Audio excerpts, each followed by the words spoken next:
I am not indifferent to Thancred's troubles. Nevertheless, I will not apologize for holding him to a higher standard after all these years. He has ever been a man of considerable resolve, and that is what I continue to expect. Though it heartens me to know that some of us remain ourselves in spite of our present circumstance. I can but imagine how Alizé and Alphino have changed since arriving here on the first. Perhaps you should be concerned with how you have changed. I realize I'm not as I was on the source, but I cannot say I regret the decisions that have allowed me to come this far. Returning to the matter at hand, I really must begin work on deciphering this tablet. In the meantime, perhaps you should take a look about Slitherbow. If there's any need, pray speak with Runar at the plaza. And then detonator. When Y'shtola first arrived on the first, she made swift work of the Cabinet of Curiosity. Her thirst yet unsated, she journeyed hither to seek the wisdom of the Ronka. She found little in the way of welcome from the Blessed, however. 'Twas not until the Great Fire, where she denied the Sin Eaters a feast of ether, that she gained their trust. Since then I have served as a liaison twixt Slitherblow and Crystarium, that she might be kept abreast of the words of others. Meanwhile, Minfilia says, I wish I'd never... And she cuts off there. Damn it, Minfilia! Do not give in to the emo side. That way lies Thancred. Hello, Sonic Doctor, Andre, Cloud of the Stars, Ranzada, and Captain Zeus. Good morning, all of you. The world? Oh, Capterson. I'm not going to say hello to Saldi there. Death to Saldir! Hi, Dakota. Hello, Megalodon. Welcome, friend. Welcome. Apologies for the less than hospitable greeting earlier. Tell me, what's your name? From where do you hail? Yeah, I'm from the source.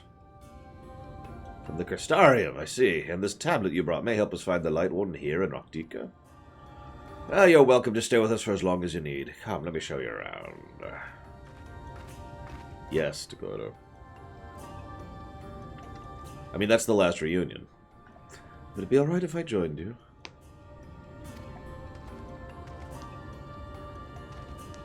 Of course. Anything for guests of Master Matoya. Thank you. She means a great deal to the Knights Blessed, doesn't she? Not for her, we'd have all perished in the Great Fire. With our priests slain in our home in ruins, we are at the mercy of the Sin Eaters. It was she who drove them back, and with her sage guidance, we were able to rebuild. Before long, she became a central figure in our community, a great oak within whose shadow many have come to find solace. That is not to say we were not... Oh my god. That is not to say there were not those hesitant to grant an outsider such authority, myself included. Perhaps it is the smile in her eyes when she speaks of the sunless sea. I feel whole again, now that she is with us, and I have no doubt the others feel the same. Damn it. She is as much a part of the Knights Blessed as any of us, and we are grateful for all she does in service to the Dark. But you didn't hear this from me. Now, you should know there are certain customs we ask guests to adhere to so long as they reside within Slitherbow. To show reverence to the Dark? In a word, yes, but fear not, it's not too involved. Let us begin with something simple. Follow me. God, I'm going to have to start using the pointer method, aren't I? I was thinking last night, so for those of you not aware, I usually fall asleep watching speedruns these days because I'm still catching up on AGDQ and SDGQ because I was working during both of those, so I didn't really get to see them. And I'd noticed something. Most of the people who read donations don't stumble over the words all that much. Now you'd think, well, of course they don't, but I stumble over words constantly when I'm reading them out loud. Now I can explain that. I know exactly why I stumble over them. It's because my eyes and my brain are used to reading at a much faster pace than I can speak out loud. So if I'm just not bothering to try, basically, and if I'm just reading at normal speed, you'll probably hear me blend words together or say a word that's like 2 sentences down instead of the word that I'm actually on, and I have to rewind, like, hang on. I have a way against that, which I call the pointer method, which is literally this, where I focus on something like my finger or whatever, and then track that. I wonder. It just made me very self-conscious because I stumble constantly because of my reading speed.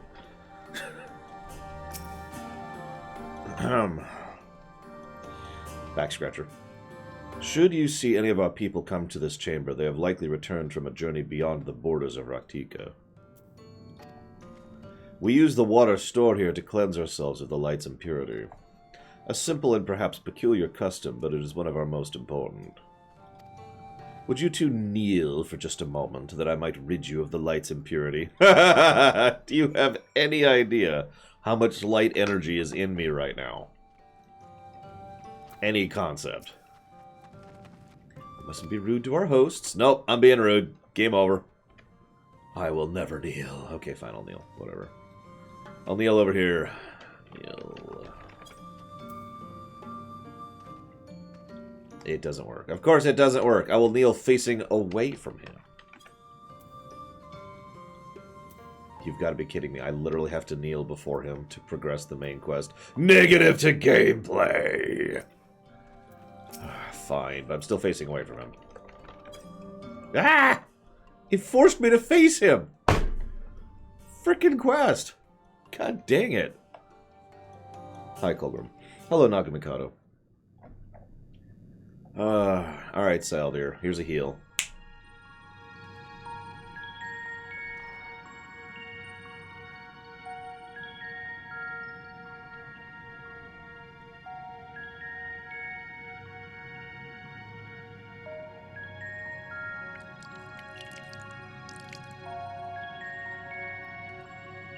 God, first the Ilmorians make me take a shower. Then these people force me to bathe the impurities of light.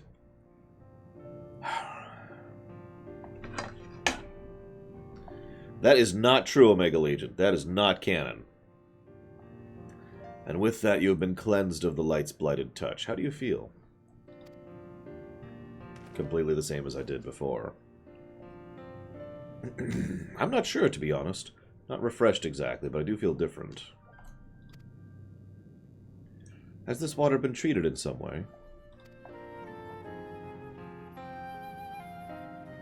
Yes, this is the tears of young children. No. Only blessed by our priests. They are practiced in the arcane arts. As such, it is said their prayers imbue the water with a faint, dark energy. Oh god, my hair! Ah! And then my hair gets jet black. A prickling sensation. No one has ever spoken of such a reaction before. I wouldn't say it was an unpleasant sensation, but I too felt something strange. Well, considering, like, I'm not even physically here. Not really. The dark aspect of this water should have no discernible effect, unless... By the gods, Master Matoya was right. You are sin-eaters! I jest. What you felt was likely more than the chill of a wall. I actually thought he was going to go that route. Perhaps now would be a good time for you to reacquaint yourself. Perhaps now would be a good time for you to acquaint yourselves with the people of Slitherbow. For that, I must teach you a customary greeting. Alentuta. In the language of Dharanka, it is one of several ways one might say, good evening. This world is not as safe as it once was, and this greeting lets us quickly discern friend from foe. Is there a handshake or gesture we should know too? I'd hate to offend anyone.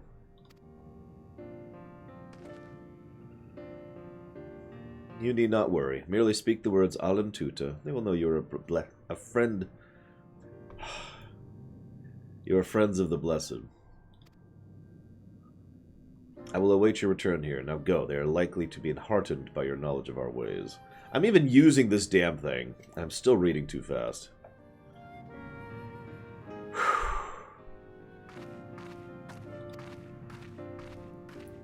The worst part is I have nowhere to put it, too, when I need to start playing, so I just kind of lay it in my arm here. Or in my pocket. There we go. We'll just put it there. Oh, that's totally not uncomfortable or awkward. There we go.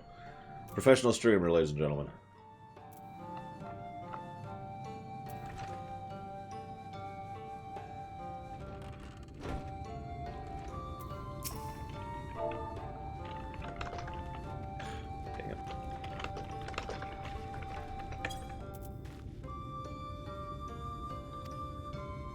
She smiles warmly and then stabs me. No, I always do.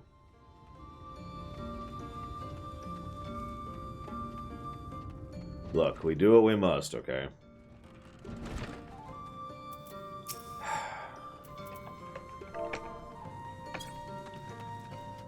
Alan Chisi, welcome, friend. I take it you will remain in these woods for some time, yes? Be wary of these woods. You will find poison in near everything you see. But fear not, our medicinal tea will keep you healthy. Ask, and it is yours. Like, you all can make fun. This is actually the kind of thing I think about in my show. Should I use a stick to help me read slower?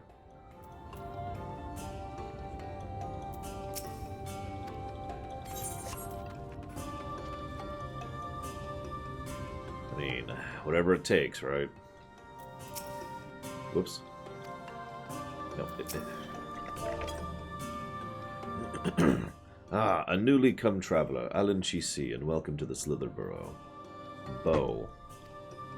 You must forgive us if we seem strangely reserved. We are a quiet and taciturn people. Especially Chupon, we don't talk about him. Silent and serene as the sunless sea, the quiet makes it easy to discern the presence of eaters and other dangers here in the woods.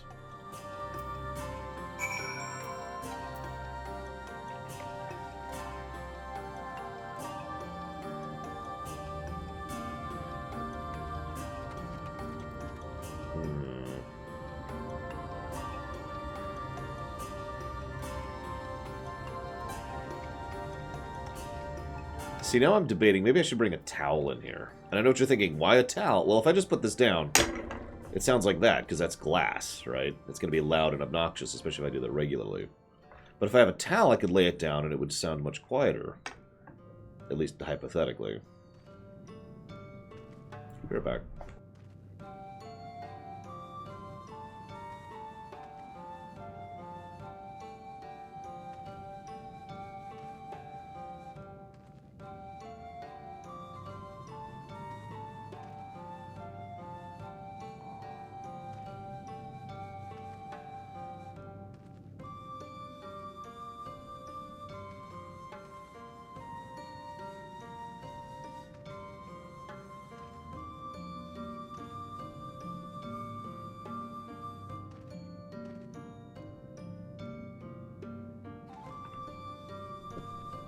Oh. Still a little louder than I would like. I do have foam, but I'd have to dig that out of storage. I hope your stroll about Slitherbow proved enlightening. Everyone was so kind and gracious. I was nervous at first, but I'm already starting to feel at home. Ooh, that's what I should do. There is still much I have to learn about the Knights Blessed, but their faith and strength of will is nothing short of inspiring. I can see how they've built such a thriving community. I wouldn't call this thriving, but I mean, I'm a bit picky.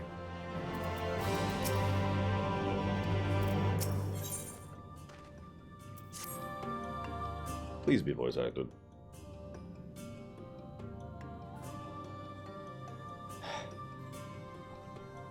You are returned. Very good. No doubt they were glad of your company. It has been too long since we have had visitors. Remember, if you have any questions, or if there's anything you need, do not hesitate to ask.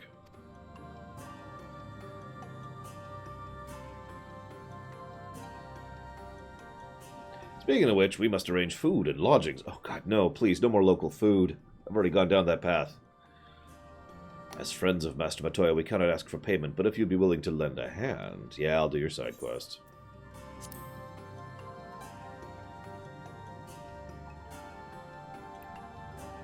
We are fortunate indeed to play host to such generous souls. The task I have in mind is simple enough. All I ask is you take a jug of water, take a jug and water the crops in the square. May I help too? No. Of course, you can do the filling, the other does the watering. God dang it. Speak with Urzabel when you've finished. She will be relieved to hear the crops have been tended to. Well, you take care of that. I'll see to room and meal. Good morning, Neptune Satomi. See, this is the best part. I'm training myself to read slower with this thing, while at the same time I have to read exactly my normal speed with that thing over there. I might just go back to stuttering. This is the only jug I could find which is small enough to lift, but I'm afraid there's a crack in the bottom. You'll need to hurry before all the water leaks out. Run! Leak, leak, leak, leak, leak, leak. Leak, leak, leak, leak, leak. I'm watering the grass, too. That's what's going on here.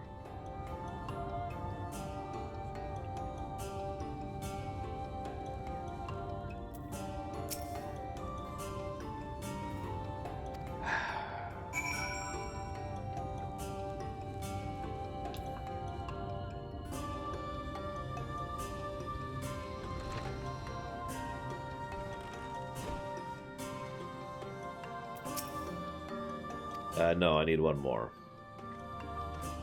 Okay. Yep. Now I have 30 seconds. Wondrous.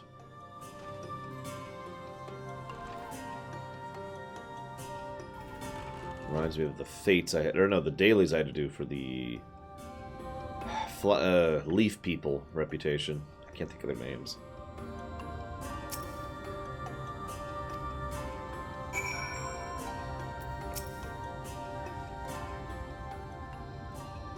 The sylphs, that be they.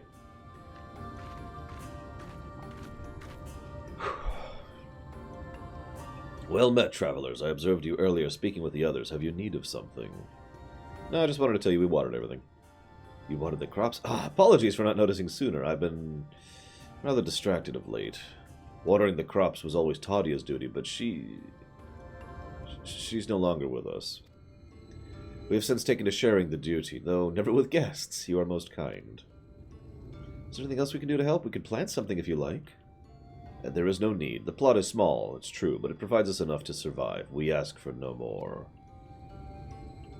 Survival is insufficient. Of course you follow me. They all do. Even Olarak agrees that Neptune Satomi is awesome. Thank you very, very much, Neptune. Much appreciate your support. Thank you. And we do know, so far I'm actually liking Ishtola best of the ones that are here. Legitimately.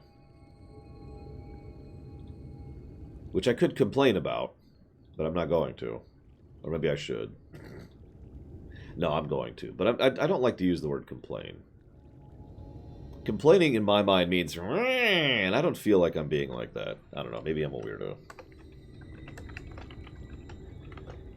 But Ishtola has been the best so far, legitimately. Final Fantasy IDC. So noted, sir. Thank you again. Hello, Cord. I hope you're doing well. I hope you're doing better. So, I'm going to complain. Yeah, exactly, Takoida. This is the final reason. I think I'm going to go ahead and codify the negative for the time dilation. Hopefully Leander won't kill me on this one. Here, now, so I've already described many problems with it. This is the final problem, because I was thinking about this last night. I talked extensively about how I would have done each of the people's reactions to us. And I put a lot of time and effort into thinking exactly how each of them would have their own different emotional responses to seeing us again for the first time in a long time. But I started thinking, that would feel weird to the player, wouldn't it? I mean, don't mistake me. Obviously, you could still have power in such a moment, but... Well, imagine if for a moment you're watching... Because Doctor Who has actually pulled this. Imagine you're watching Doctor Who, and the Doctor's like, hey, I'll see you in a minute, and then it's been like 30 years. And the person's like... And there's this huge emotional reunion with a character that we, the audience, just saw 10 seconds ago, right? It can still work, but you can understand why that's kind of automatically cut off at the knees because of the fact that there's no big emotional impact for us, the audience. And that, I think, is the final reason I'm going to codify that negative to story, is because it's the final reason I feel the time dilation is unnecessary, because it hurts any of the emotional impact that might have been there that wasn't, in addition to the fact that there isn't, and, of course, in addition to the fact that it doesn't seem to serve any purpose other than they've been here for a bit, which, again, yeah, I know, Saldir. Although, which once again is kind of hampered by the fact that they could have been here weeks or maybe months and had basically the same overall level of investment and impact. Like, for being here for, 3 years, Urianger has learned, 3 things, right? In 3 years. And Ishtola has been here for 3 years, and she's helped this community, but she only did so pretty much the moment they were on the verge of death. In short, if it wasn't for that fire, she wouldn't even be ingratiated here, despite being here for 3 years. Thancred has apparently been roaming around protecting Minfilia for the last 5 years. And you get my overall point. If it was 5 months, 3 months, 3 months, and 1 month, 1 month, I think this would have fit so much better, and I would just completely eject this negative. Thank you, Wilson, very, very much for the sub. As always. Much appreciated, sir. And, of course, I am very curious what you want to put that toward, especially since the sacrifice thing never really worked out. Anyways, I don't know how you manage. Have the Blessed... It is very much the Dragon Age 2 problem. It's been 3 years. No, it hasn't. Have the Blessed not considered leaving? Life would surely be easier almost anywhere else. I can understand why you might say that, but the easiest path is not always the right one. Tell me, do you know of our history? How our faith came to be? Oh god, if it was 1,000 years! Good lord. Yes, I believe so. Hi, Rax. Hi, Mike. Damn it. Oh yeah, I should actually address the codified story negative. There we go. Thank you very much, Mike. Much obliged and appreciate the sub, as always. And you know the question, where do you want to put it? So yeah, unfortunately, Rex, I had to codify the time dilation story negative. And I just finished explaining why. In short, it was not working in addition to the fact that it was not working. You got it, Wilson. Expedition Vikings, so noted.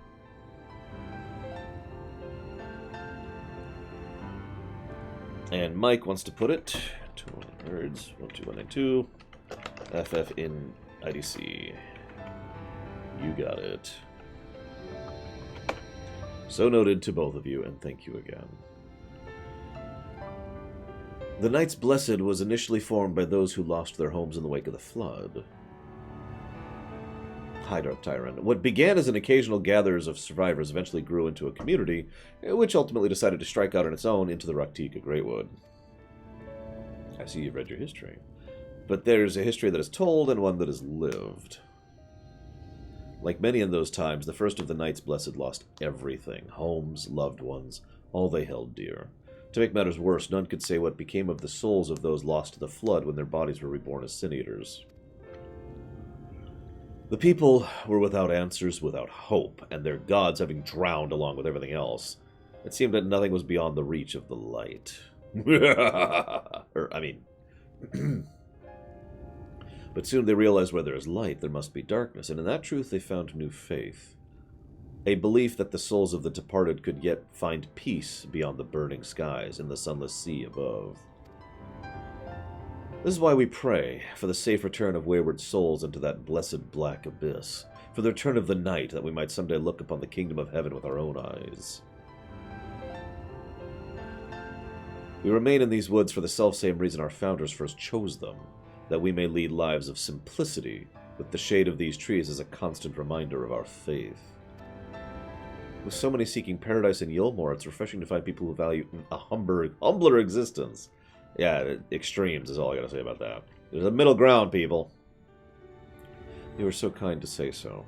Many consider our way of life foolish, and so it must seem to those who cling yet to their worldly possessions.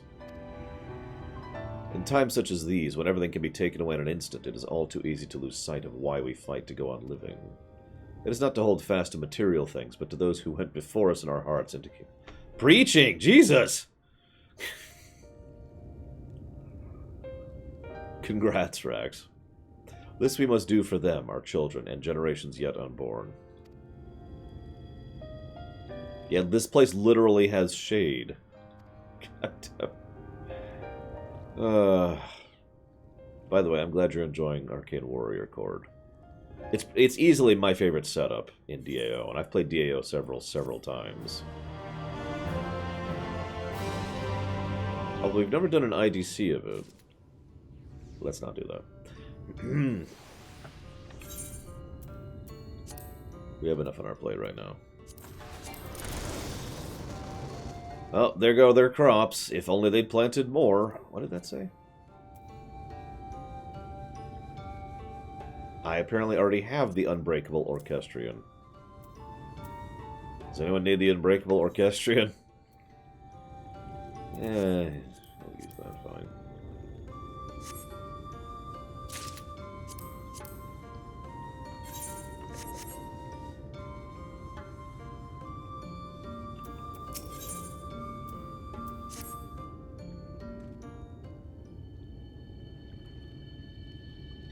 Done tending to the crops already. Real quick, just to verify, you cannot see my mouse cursor, right? Like that setting is set accurately. It flails around here. Very good. Should not be long before your room is ready. Excellent. I'll use my mouse as a way to track the text, instead of this stupid stick. In the woods, Sin Eaters, I fear they may have the touch. They may have the power. In the wood grove to the southwest, for a mercy they've yet to wander any closer to Slitherbow. Then we may have no need to engage. Inform the guard no one is to set foot outside the village until they have moved on. But what of Tadia's Heartstone? It must be retrieved before the service. If only we had some super powerful person who has nothing to fear from Sin Eaters. Are you just going to leave them alone? Under normal circumstances, we would not hesitate in striking the beasts down, but if they indeed have the touch, I will not risk them corrupting one of our own. Rewind. I thought all Sin Eaters had the touch. A few days past, Tadia, a child of the Knights Blessed, was slain by the Sin Eaters. We succeeded in retrieving her body, but in our haste we failed to notice her necklace was gone. Strung to it was a pendant of jade, her Heartstone. All of the Knights Blessed are given such a stone at birth. It is the most valuable possession one can own.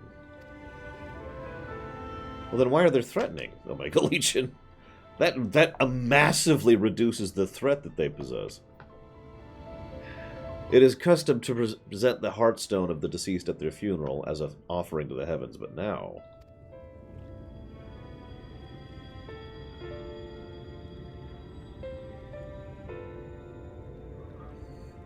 Yeah, that just makes them mooks.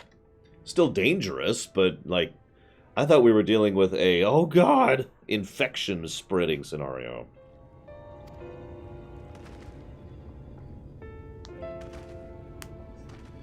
I have experience fighting Sin Eaters, and the light's corruption does not touch me as it does others.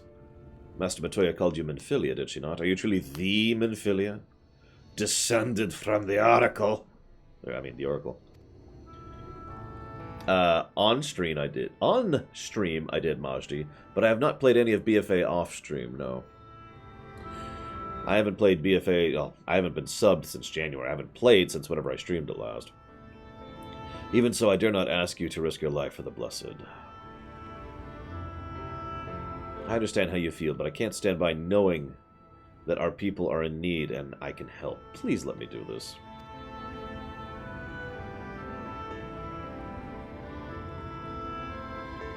Very well, but if the danger proves too great, you must retreat. I can never forgive myself if we were forced to hold a second service. And I forgot about Thancred. What if he returns before I do? I'll come with you. I got your back. I am, after all, the most powerful being on this planet. Thank you. With you at my side, I'm certain we can deal with them in no time at all. Go swiftly. Shadow keep you both.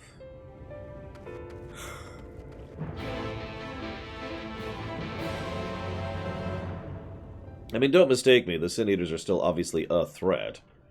But that really does drastically reduce the scope of the threat as I was envisioning it.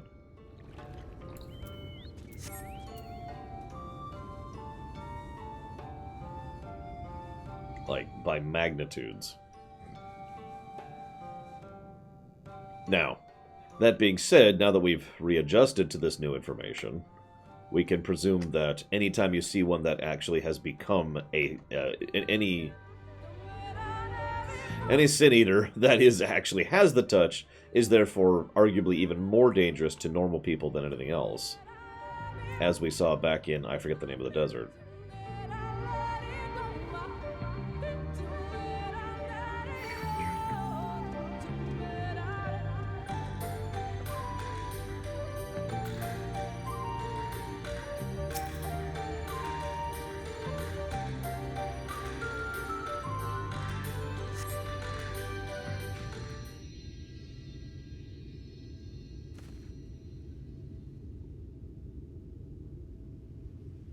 Good morning, Mr. Funbags.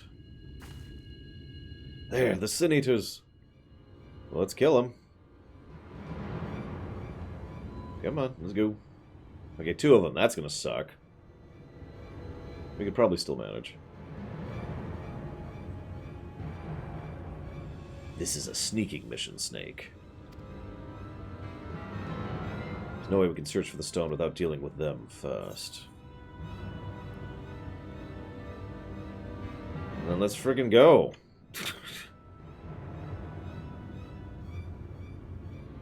What? Shouldn't we make a plan first? Though there are only 2. I have a plan. Attack. I'll draw one of them away. You deal with the other. Okay. Well, fortunately, I have a pocket machinist. I wasn't sure which class she was right now. That is actually a pretty cool, like, legging coat setup going on there. Damn it.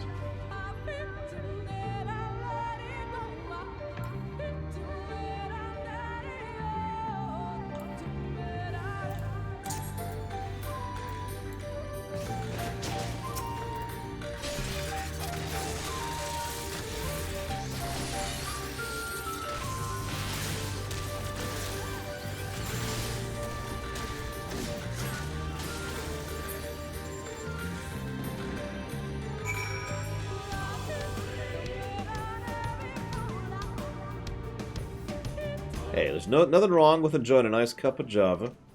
So is there a dungeon in this one? I guess I could look. Let's see one.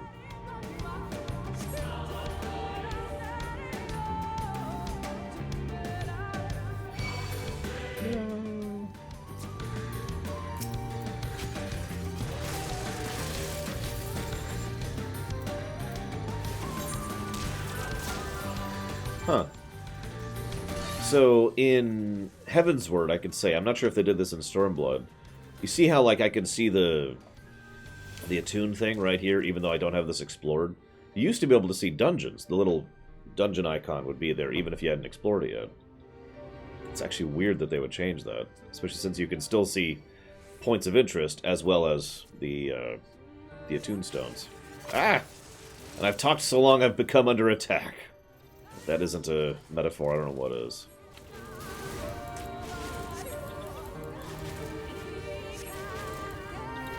I mean, it's not like it matters, it's just interesting that they made that specific change. Oh my god, she killed one all by herself! Which is actually damned impressive. There, it's done, though I fear I was a bit careless. I'll do better next time, I promise. Lady, I'm amazed you did that at all. That was a dungeon boss. I'm fine, you needn't worry about me. More importantly, we have to find the Heartstone. We must find Zeiss! You said Zeiss was made of jade, right? I'll search in the brush. Well, it depends on what you're after, Darth Tyron. It has a lot less voice acting than Tor, and it is far less co-op friendly than Tor. Like, Tor, you can play all of Tor with a friend, right? All the way up. I should know. I did it multiple times with the same friend. You can't really do that in FF14.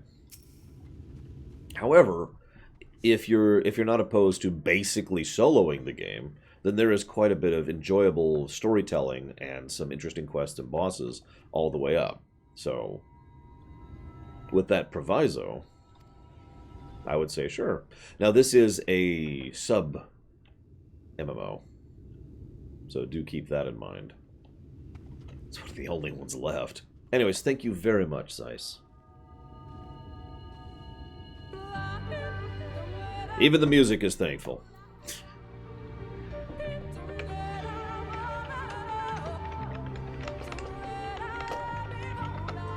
Yeah, I will also admit, this game is definitely geared towards FF players in many ways.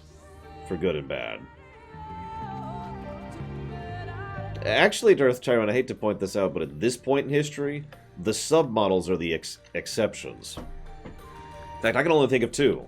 WoW and FF14. Some other MMOs have subs, but not mandatory like these do.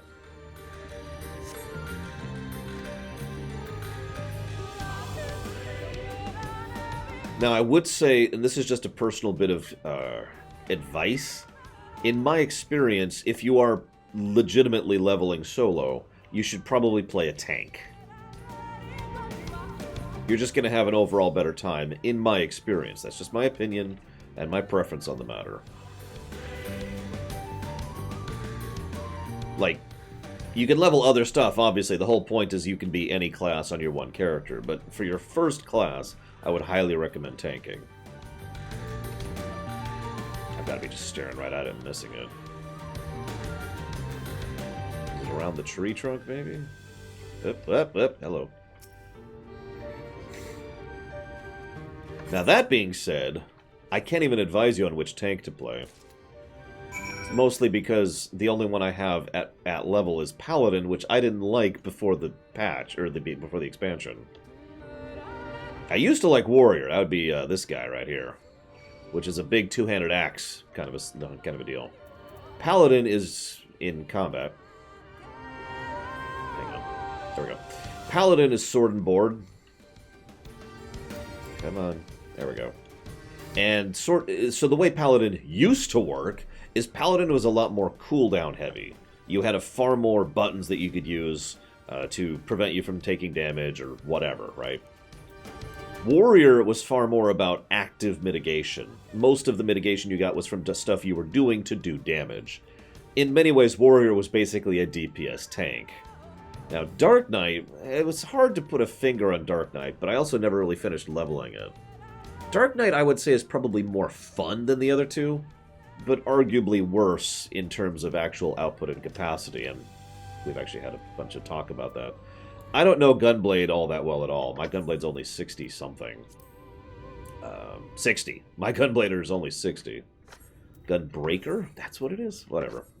It's a Gunblader. I will admit, however, I actually rather enjoy Gunblade. You'll notice even at 60 I have a pretty nice bar, which I'd show off, but I'd die instantly because these things are 14 levels higher than me. But basically, the way it works is you chain... Gunblade is very much about chaining into specific abilities, depending on your circumstances. And those abilities also get you... You see my bar right up by the minimap there? That little gun revolver-looking thing? I get ammo for doing some of these abilities, which I can then burn on other abilities, like Burst Strike, for example, which takes ammo to do. Little stuff like that. Now, that being said, one final bit of advice. In my experience, and this is true for many MMOs, not just this one, but this is especially true in this one, the classes that were made later tend to be better. Like, for obvious reasons, because the developers had time and experience to go back and actually make something more complex or more interesting, simply because they had more experience under their belt. So, for example, when I tried out Red Mage and Samurai, those two were easily my favorite DPS specs. Like, in fact, actually, Samurai is probably... Where is Samurai? Samurai is overall probably my favorite DPS spec in the game to date. I really enjoyed playing Samurai. Yeah, you'll notice I'm just switching between each class right now, just like that. In fact, here, I'll show you. There's my class levels right there. Now, that being said, we did just have a major expansion, which they did a major overhaul of several classes, including the Machinist, which Valvedrix was just showing off, which she tells me has been substantially overhauled, which is good, because Machinist used to kind of suck. Now, granted, I only ever got my Machinist to 50, but that was because I hated it. I just really didn't enjoy playing at it. So, the statement I just made about the new classes being better isn't as valid as it used to be. But for safety's sake, I would probably lean towards trying one of the new classes, if you're not sure what to go with. Which in your case would probably be, I guess Gunblader, really. Except you probably need to be 60 to be a Gunblader. So I think you're going to be stuck with Warrior or Paladin, because the other two require unlocks. Anyways, hello, Reviticate. Reviticate, am I saying that right? Welcome to the stream. I'm glad you like the archives, and I'm glad you like everything else I do. Hopefully. It's okay, you don't actually like the other stuff I do. I understand completely. But, as I like to say to everyone who pokes their head in here, don't be a stranger. If you have any thoughts, comments, questions, you're more than welcome to talk or ask, especially during a game like this one.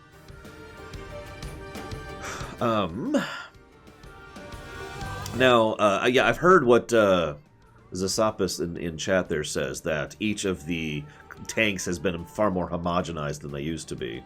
So shrug. Revedicate. Well, that I can do. How the hell could Monk do more?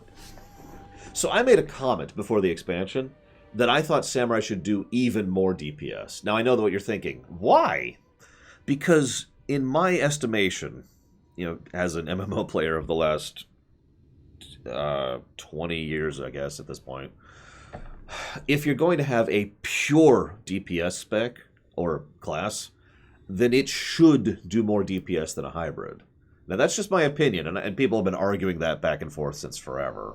But I have stood by for some time the idea that Samurai and Dragoon should just be death.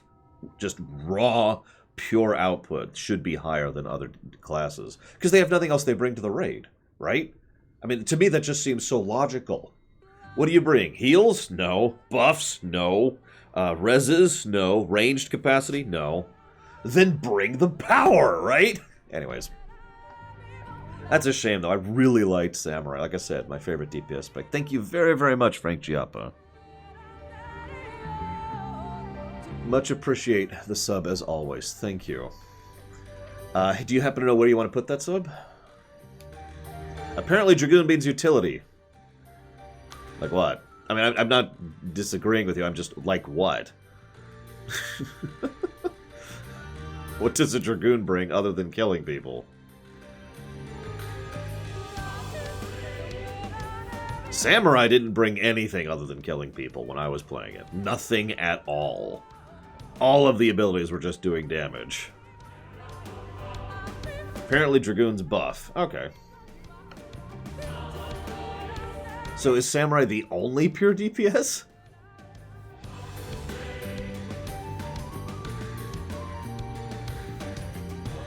No, Frank Giappa. Anyways, I should switch back to a real class here. There we go.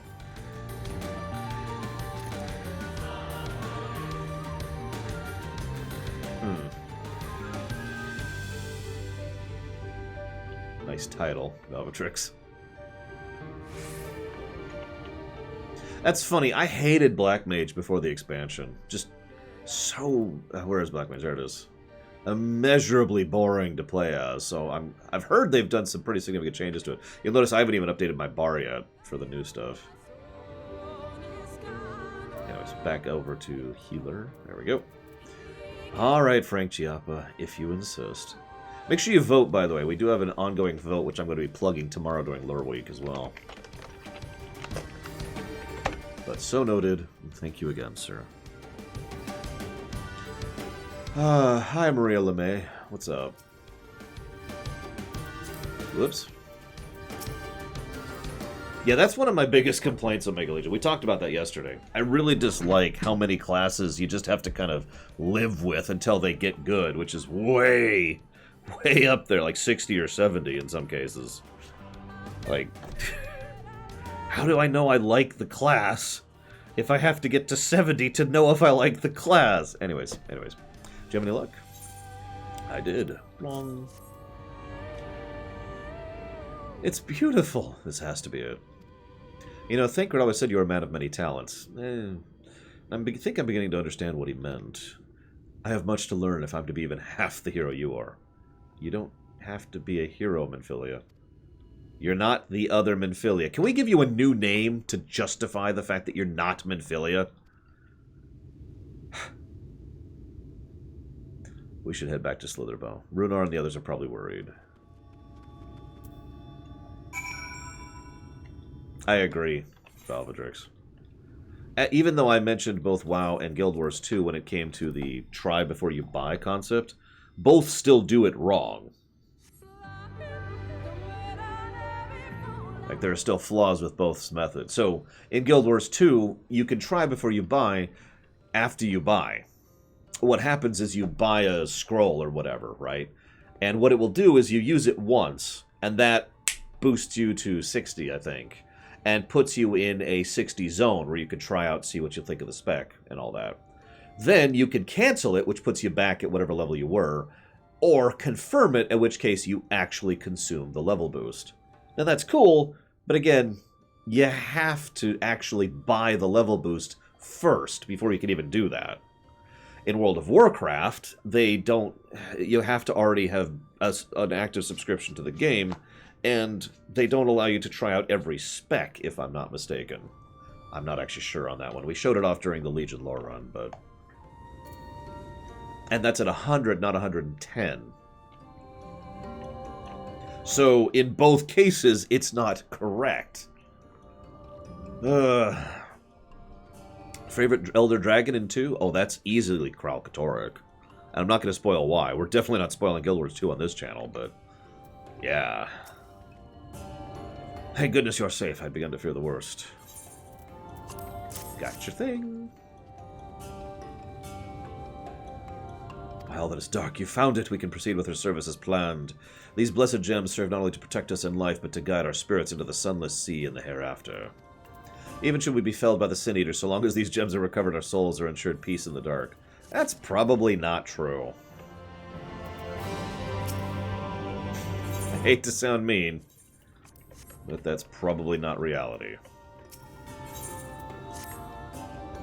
Words fail to express my gratitude for this kindness you have done for the blessed. I must insist you and your friends attend Tadia's service as honored guests. There's still much we must do to prepare, but please go and inform the others that it will be held in the Darker. When you arrive, there should be an attendant present to explain the proceedings.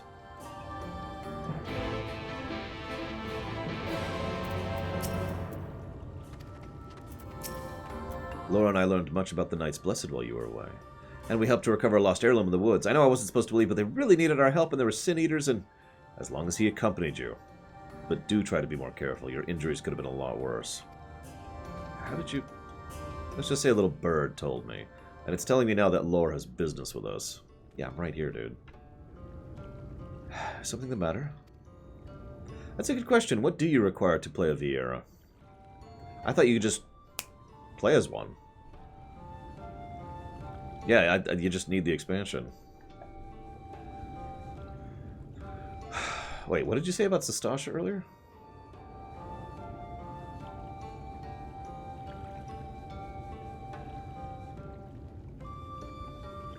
Ah, do the dungeons get better than Sastasha? Yes. Although I personally think there are dungeons worse than Sastasha, it's still in the bottom half of quality. Think... Oh, you didn't start playing until Kata, did you, Bragman? I was about to say, think... Razorfang... Fraserfang... no, not Razorfang. What the hell's the name of that place? The place under Orgrimmar before Cataclysm, but I don't think you ever actually did that, so... Anyways, of course we'll go. It's being held in the Darker, isn't it? We'll take care not to be late, I promise.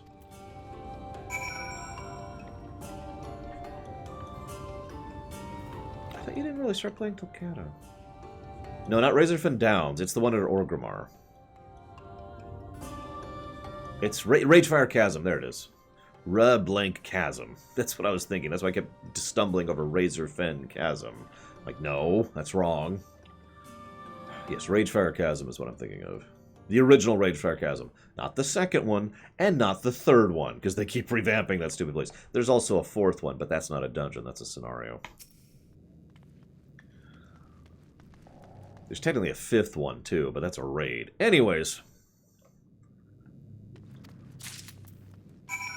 I will place a candle.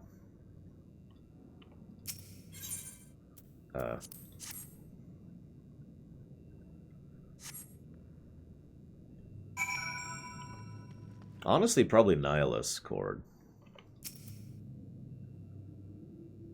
I'm not making that up, by the way. There was Vanilla Ragefire, there's Kata Ragefire, there is Pandaria Ragefire, there's the Scenario Ragefire, and there's the raid of Siege of Orgrimmar, which goes through Ragefire.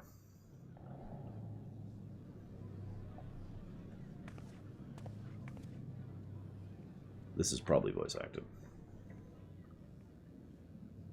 It seemed only right that we show our faces. May we join you?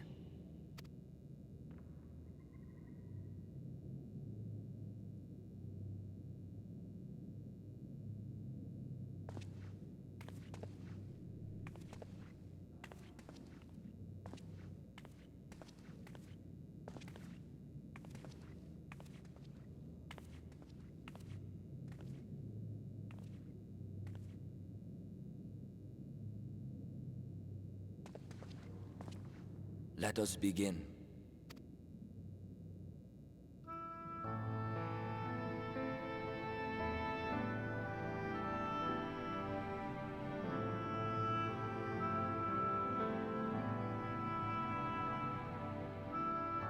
I thank you all for coming to pay respects to our fallen daughter of the night. In the light, she was known as Todia, but in the dark, we shall remember her always as Menine. Let us each take a moment to offer her our prayers.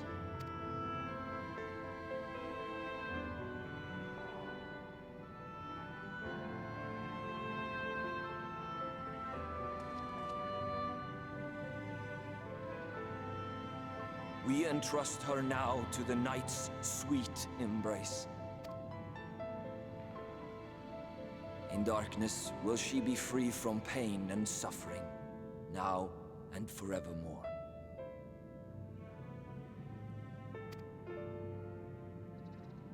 May her soul find peace in the sunless sea of heaven, and in the love we bear for her in our hearts.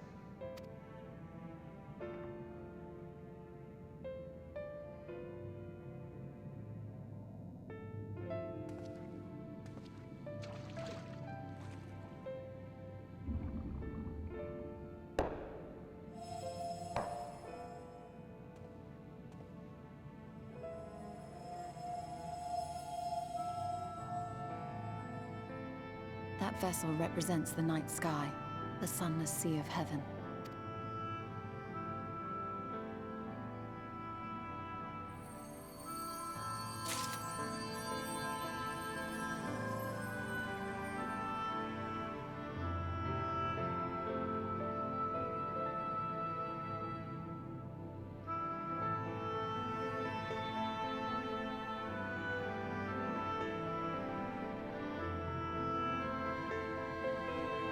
Call upon you now, O bringer of shadow, to lead this gentle soul unto the sea.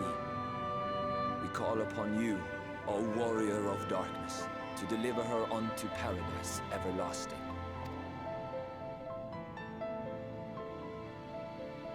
Okay, listen, I just beat things up.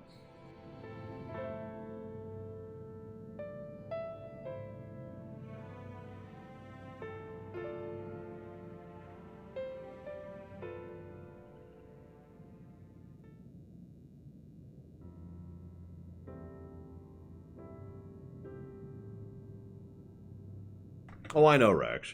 I'm just... I am told you assisted in the preparations for the service. On behalf of the Blessed, you have my sincerest thanks. The enduring legend of the Warrior of Darkness owes much to the traditions of these people. And none were more ardent in their faith than Todia. She would have been greatly moved by your presence.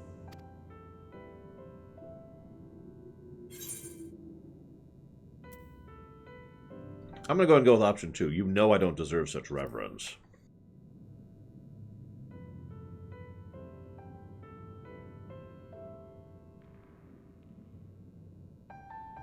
You might not deliver her to the heavens, but if you could deliver the night sky to her people, the real night sky, it would be the next best thing.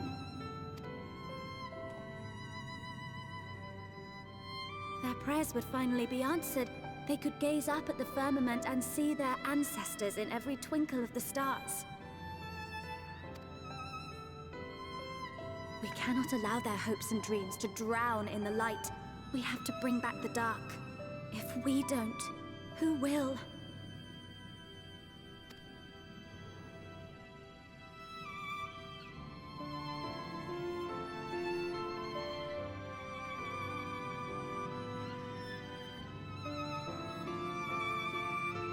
Forgive me, thinking of all those we have lost.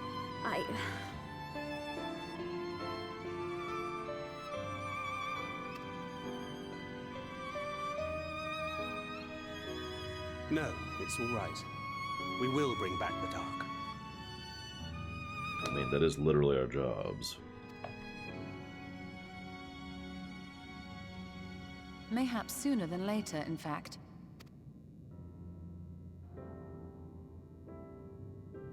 Urianger and I have finished deciphering the tablet, and its contents were most illuminating. Let us reconvene in my chambers. We have much to discuss.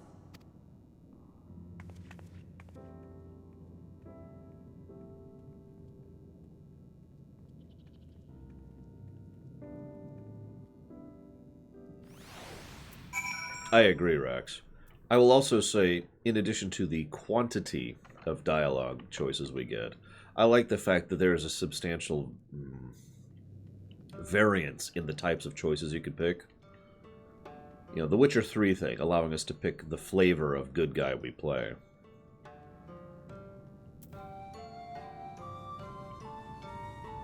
Which is a concept I am in favor of. I just wish we were voice acted. I know what you're thinking. That would be insane! Guild Wars 2. That's all I have to say about that. Oh, by the way, the main character is voiced in Guild Wars 2. I don't know if you're aware of that. Though there's only... I forget how many. There's one voice for each gender and race. And that's it. So if you are a Shura, female, you will always have X voice, the end. That also doesn't start until you leave vanilla, basically.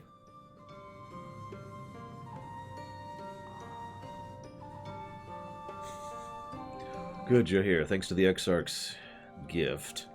Our next course of action is now clear.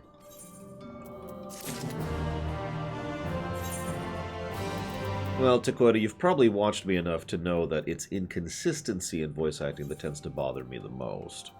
So when there's a huge number of voice-acted cutscenes... Hold on to that one. Oh yeah, Rax, do you need Unbreakable? When there's a huge number of voice-acted cutscenes, and then all of a sudden one character just goes... That tends to bug me a little bit.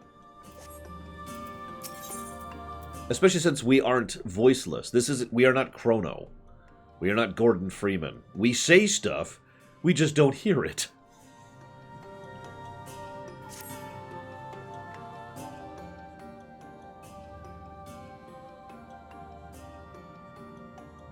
Let me begin by explaining the origins of this tablet.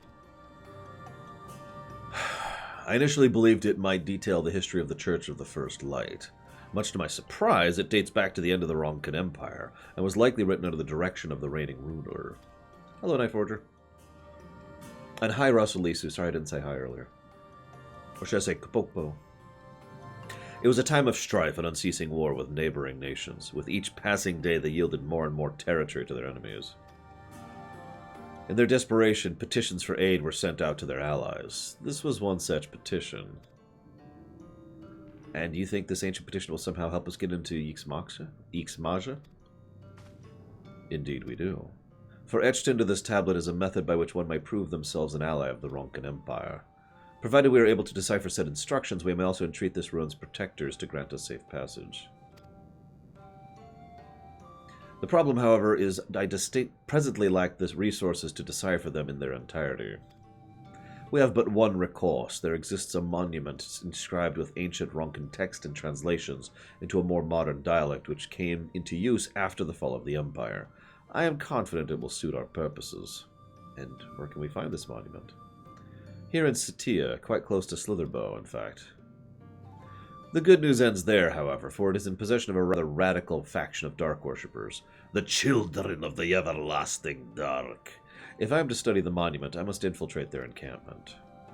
I have no intention of taking longer than absolutely necessary, but I will nevertheless require time to transcribe the text I need. To ensure I will have enough, I'm afraid I must ask you and Thancred to assist me. Okay. And before you even ask, the answer is no. Even if we were to remain unseen, our group must be as small as possible. Alright, I'll stay here till you return. We won't be long. If anything should happen, you keep her safe.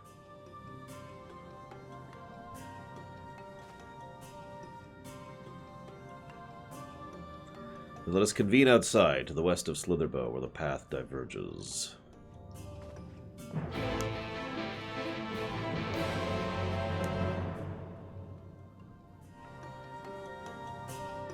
I have been speaking with Emmett Selk. Jesus Christ, Remedy's Exion. Someone stab him for me, just real quick. Take care, Lore. For my part, I shall make all possible preparations that Y'shtola may begin translating her tablet upon our return.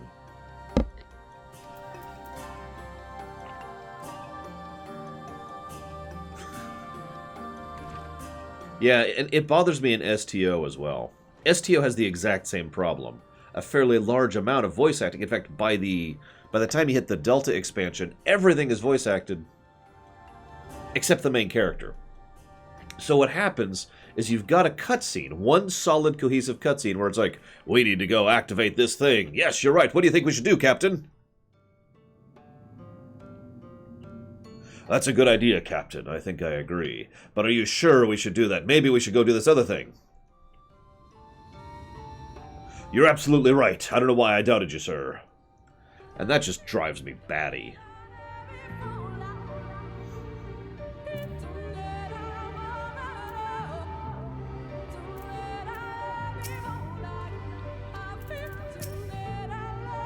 The encampment we seek is to the north, but it would be foolish to simply rush in. A guard has been posted at Cleric to keep watch over the children. Perhaps he has aught to share of their recent activity. But we must tread carefully. There is a chance we may encounter them along the way. Stay close, stay alert. I would avoid a confrontation if possible. They rejoice in dealing death to others, claiming that in doing so they cleanse their victims of sin and usher them into the sunless sea. I would rather not sully my hands defending myself against such madmen.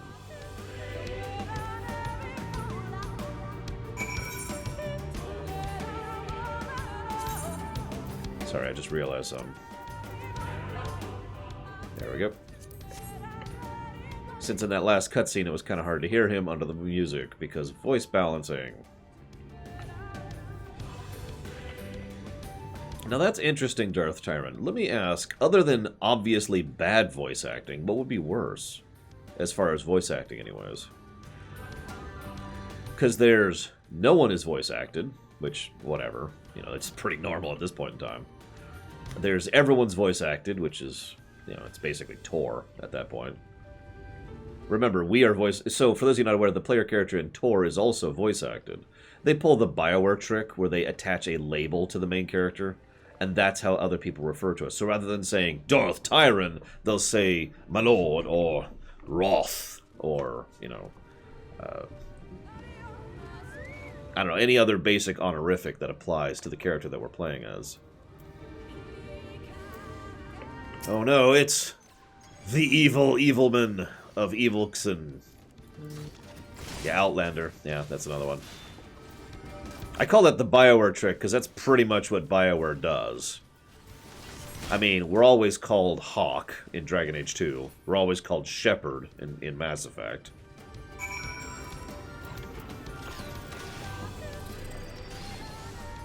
Ugh.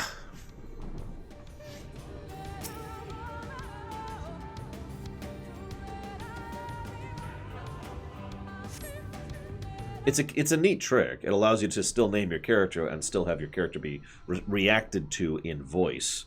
The alternative is to have the dialogue skip over your name every time they say it. Now, World of Warcraft does that. So they always call you hero or champion in voice acting in WoW. So it's kind of jarring, though, because the actual text on the screen will say, this is what we must do, Warlock, or this is what we must do, you know, Zalash. But what will be said out loud is, this is what we must do, hero. And that's what the actual voice actor will say, to apply to everyone equally.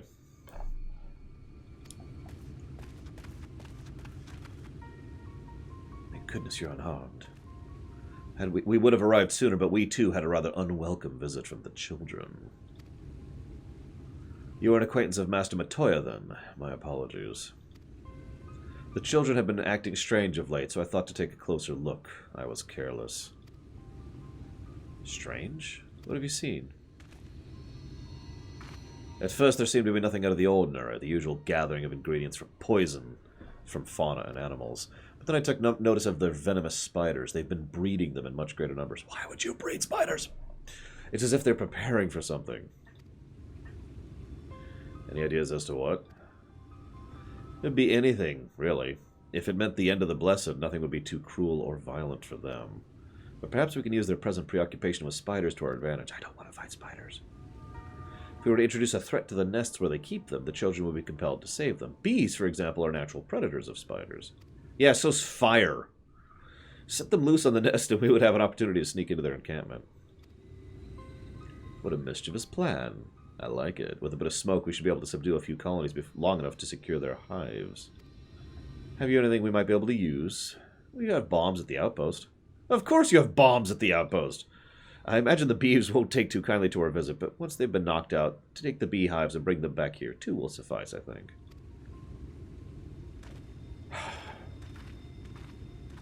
So how would I fix it?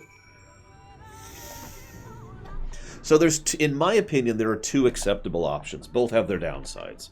Option 1, drastically limit the amount of dialogue the main character says, so it doesn't feel as jarring. Like, STO, in my opinion, actually does this worse than this game.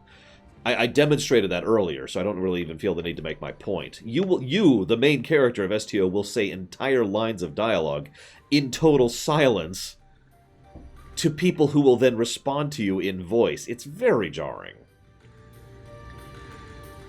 So that's option 1. Drastically limit the amount of voice acting that you would do. This is basically what FF14 does. Option 2, in my opinion, is just give them a voice. Make them a character, and accept the additional work and effort that involves. And money. That is the Guild Wars 2 approach. And as someone in chat pointed out earlier, in the most recent expansion to Guild Wars 2, the main character has a huge amount of dialogue. Because they're the main character. Like, I know that sounds like such a strange thing, but they really do have a lot of dialogue, because they are so integral to the plot of Path of Fire. I mean, it's true, Armed Devil! Spiders are fire is a natural predator of spiders.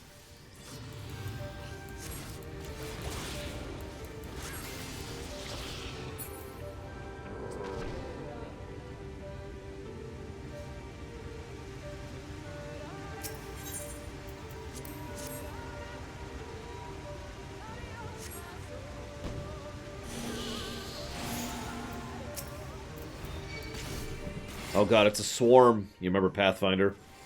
It's okay, I have what swarms are weak to. Gravity! Think about it. Gravity should be very effective against a swarm.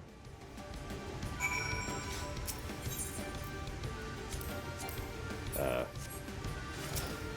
there we go.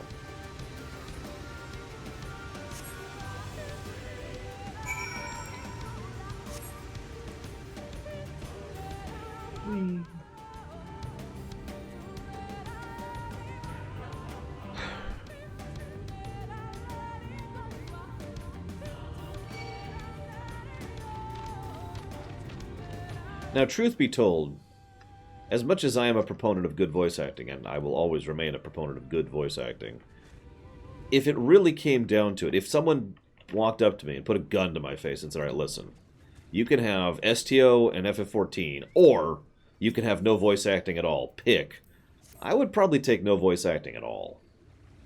Not just because I prefer the consistency of it, but honestly, no voice acting at all allows you, the developer, a great deal of options to allow you, the player, in how exactly the game progresses. Like in FF14, to use a direct example, we could have entire dialogue trees and chains if none of it was voice acted. Because that is substantially easier to implement than, well, you know, if it was voice acted. Whoops.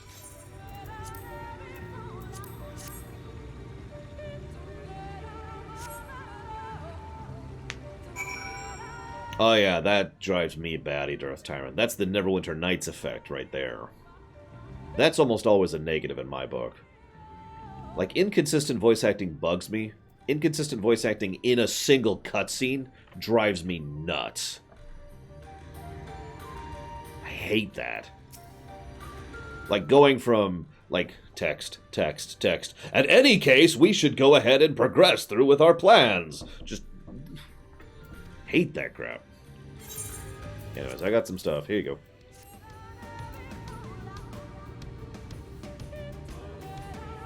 So what do you guys think? If you had a choice between full voice acting and the downsides in that, or no voice acting and the downsides of that, which would you lean on for like an MMO like this?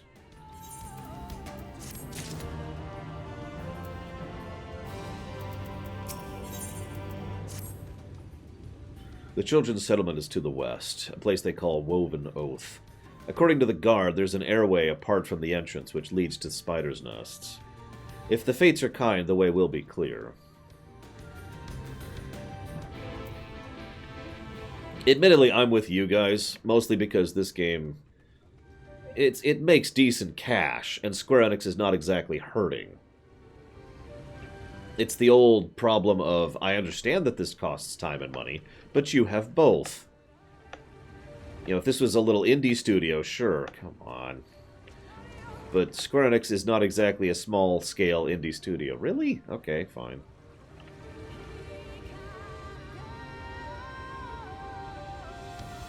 Now, the biggest flaw with full voice acting, in my opinion, is, other than the time and money, that's the biggest flaw. So the second biggest flaw with full voice acting is you need to, actually I guess, the biggest flaw is time and money. The second biggest flaw is you need good voice direction. You need good voice directors to actually make the voice acting good, because that is always the goal. Bad voice acting, it's like a multiplicative effect. It makes it much worse than it already would be, right? So, first two big flaws. The third flaw is that you're inherently limited in what they can say, or in what the player can do to customize. Like, my name is Lore Runner. First name Lore, last name Runner.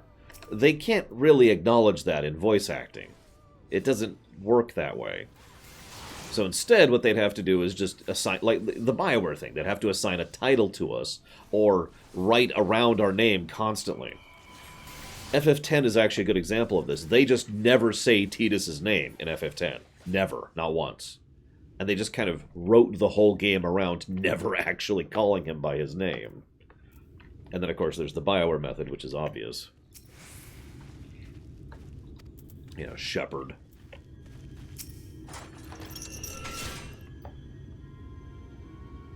Or Commander, yeah. Now, I do think Tor, I hate to praise Tor, but I think Tor does a good balancing point here. So in Mass Effect, they pretty much always call you Shepard. See you around, Maria. But in Tor, they call you multiple things. Now, you might be thinking, well, why is that better? Because what they call you is relative to who you're talking to and where you're at in the story. I mentioned earlier the Sith Warrior, who later on is called the Wrath. But they don't start saying that until you're at the point of being the Wrath. And they will call you Lord earlier, or they'll call you Slave, or they'll call you Insolent, or they'll just call you Warrior. It depends on who's saying it to you. And in my opinion, that's probably one of the best approaches overall. specifically write the dialogue so what they're calling you is relative to them, to you. Yeah, Acolyte is another one. Now, that does require a little bit of extra work on the writing staff, but it fits very well, in my opinion. That way, we don't just have one title that everyone always calls us. We have a series of titles depending on where we're at in the story and who we're talking to. I don't think I did know Omega Legion. Anyways, up there's the airway. Do you see it? A bit far, perhaps, but we should be able to toss the bag through. Though we should probably loosen the ropes keeping it closed, enough that it falls open when it lands inside. May I do the honors? Well, that's not... That's kind of the same thing, though, Cashel. Like, I know that sounds strange, but in Guild Wars 2, you do customize your voice actor by virtue of your gender and your race. As I mentioned, every race and every gender has a separate voice actor in Guild Wars 2.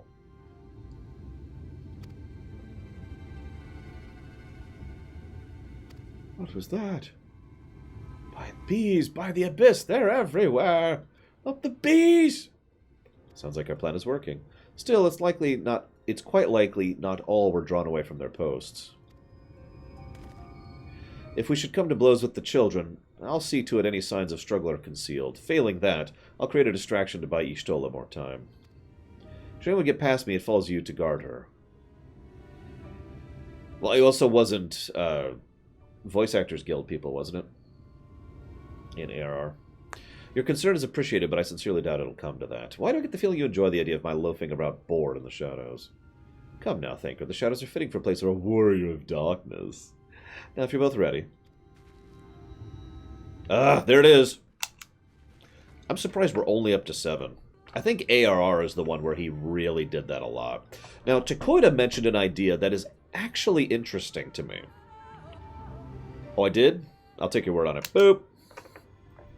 So, this is not how I'm... Eh?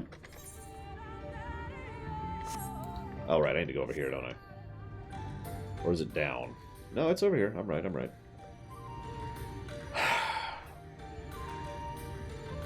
Alright, so I have a question for you guys.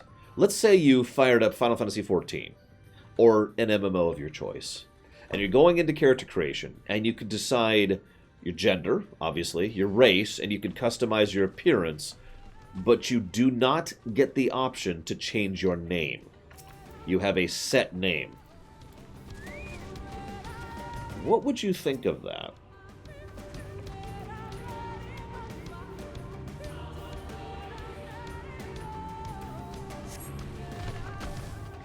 Sorry, I wanted to get the ether current. Now, the point here, I mean, you know the point. The point is we'd be playing Geralt. Just to use the obvious explanation. Just to parallel it as quickly and easily as I can. We would be playing a pre-existing character.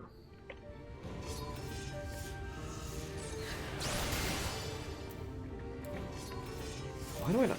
Damn it.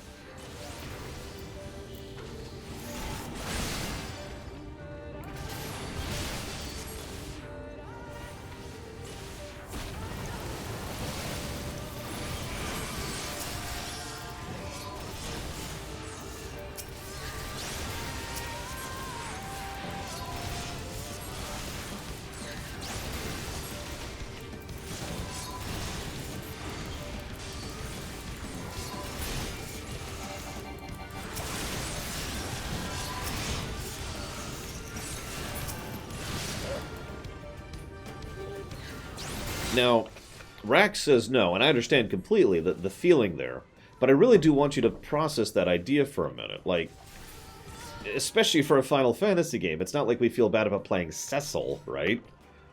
Or Terra, or Squall, or Cloud, or Zidane. Now, obviously, that is a bit of a variance thing for an MMO, since part of the point of an MMO is you make a customized character, blah, blah, blah, blah, blah. I do get it, don't mistake me, but I don't think such an idea should be dismissed out of hand.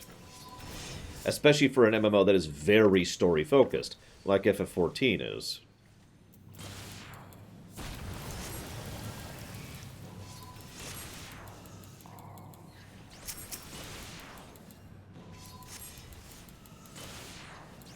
So now, here's the big difference. So obviously, I do like the Tor method. In fact, I would say the Tor method is probably the best overall approach. The writing around it in dialogue based on who exactly you are, or who exactly is talking to you. I do think that's probably the overall best approach to having full voice acting, having the main character voice acted, and allowing you to choose your name. However, I do also think that there is a value in being able to play someone who has a backstory that is acknowledged in gameplay. Now, Guild Wars 2 didn't do this, which is probably going to sound confusing to any of you who've played Guild Wars 2. But what I mean by that is Guild Wars 2 poked at this idea. So, during character creation in Guild Wars 2, you have the option to choose your backstory. The catch is, it never really matters. It's never actually a thing that comes up. You have like 1 or 2 very minor references to it within the first 10 quests, and 2 quests total are slightly changed based on what your backstory is, and that's it. In other words, they started the idea of being able to select your backstory and didn't do anything with it.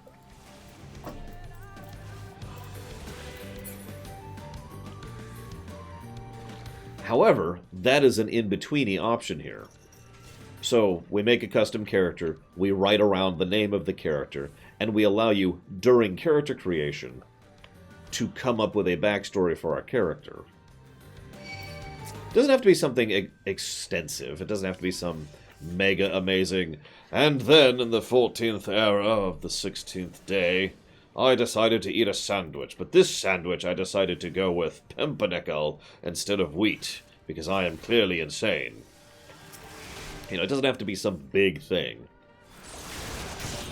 Probably just 1 point, I would say, would be a better option there. And now I'm thinking, like, in FF14, for example. So in FF14, we kind of also have a backstory. Very, very, very kind of. Our backstory is Ulda, Gridania, or Limsa Laminsa. That's our backstory. And it does change the first, I don't know, 12 or so quests. The first act, basically, is changed based on where you start, and then they all kind of merge up.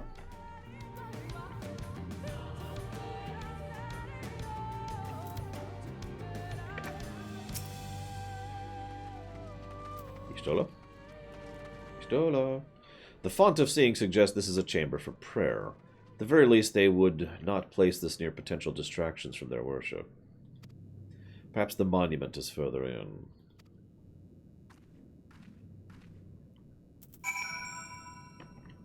Mass Effect also did that a little bit, in both Mass Effect 1 and 2, where they'd have references to the backstory you picked there, and that would either open up new quests that wouldn't otherwise be available, or change how some people react to you.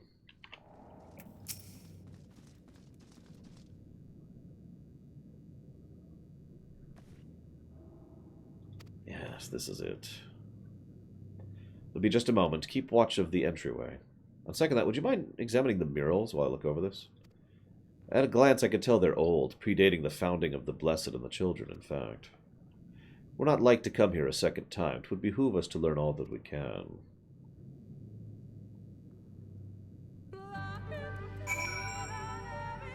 Well, okay.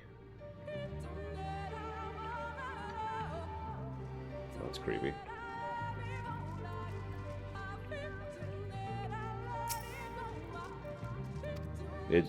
Okay.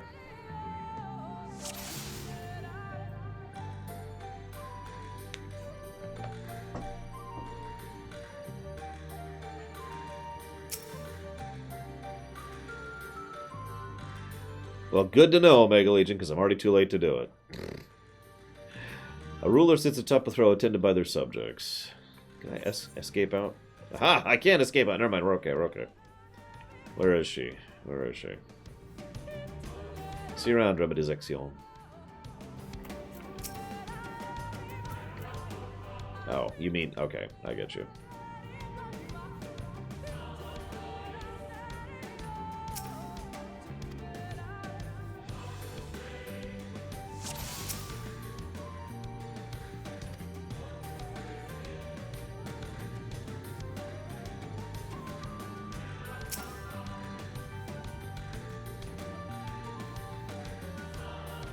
Nothing to gain from staring at my backside. Now, please, I need to concentrate. How would you know? You're blind. Okay, minor point. It actually irritates me how much her blindness doesn't affect her. In fact, I've noticed several fiction do that. I don't want to spoil, but there's a TV show I recently covered on my channel, which also had a character go blind, which also basically had no impact on the character. And that really irritates me. The mural appears to be fairly old. A knight shields himself and their comrades from encroaching darkness. The central figure is considerably faded.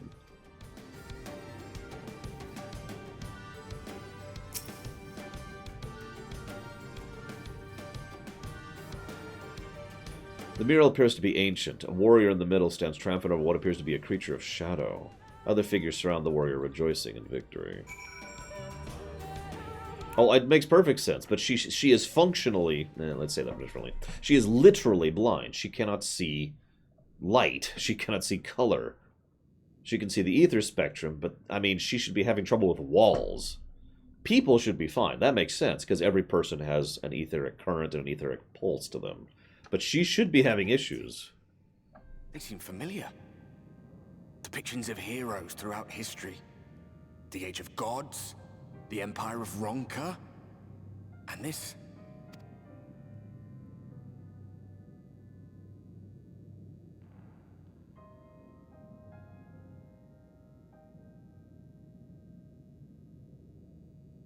There was a man, a researcher who pored over these pieces. He offered us work when we needed it. Slaying beasts, delivering provisions. A funny old bugger he was. But he had a good heart.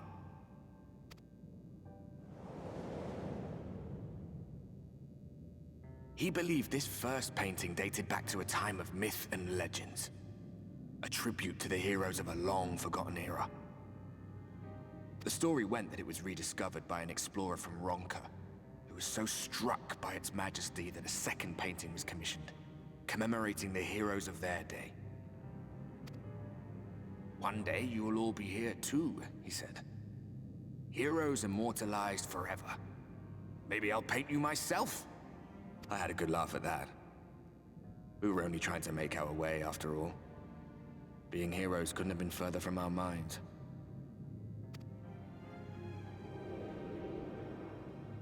But it seems he actually went and did it. Before or after the flood, I wonder.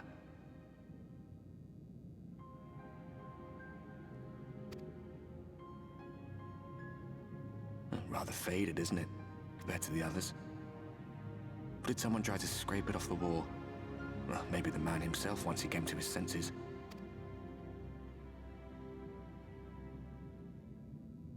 Do you suppose your deeds will warrant an addition to this collection? Or some other kind of monument? No, most of my major deeds nobody actually knows about. I mean, I defeated Omega for God's sakes.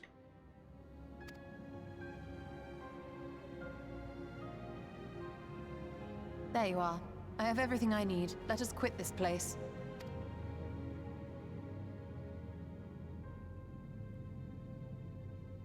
Is something the matter? We should go. The others are waiting. Just the Yulmorians, Valvedrix.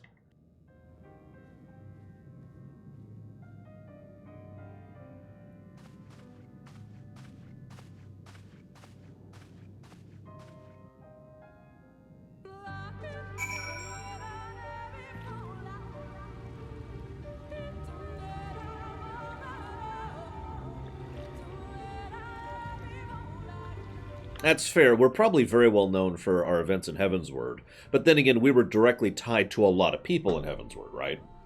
Like, what happened in Heavensward was really public. By contrast, like 3 people knew about the Omega incident. And the Omega incident was arguably far more dangerous and longer reaching in scope. I didn't mean to, Valvedrix.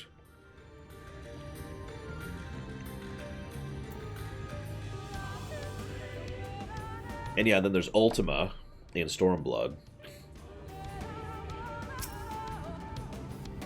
Well, see, but Actually, Brigwin has a very valid point. Of all the people who should be able to see him, other than us, obviously, Ishtola would be it, since she can see the live stream. Which, of course, this begs the question, what the hell is he at this point? Since they've never actually answered that, not properly. I believe I now have everything I need to finish deciphering the tablet. Tell me, Lord, did the murals appear to be of any significance? Oh, yeah. Depiction of heroes from ages of from ages of gods, the Ronkan Empire, and immediately before the Flood. Very astute observations. Oh god, I'm being attacked by a Dark Knight. Perhaps in another lifetime you can be the curator of such antiquities. I don't think that's where I would be. Though it has no bearing on the task at hand, perhaps that knowledge may prove useful to us in the future. What's that one? Foot.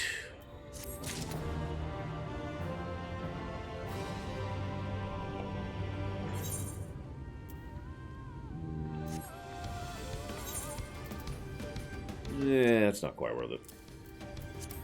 Now to discard the Orchestrion.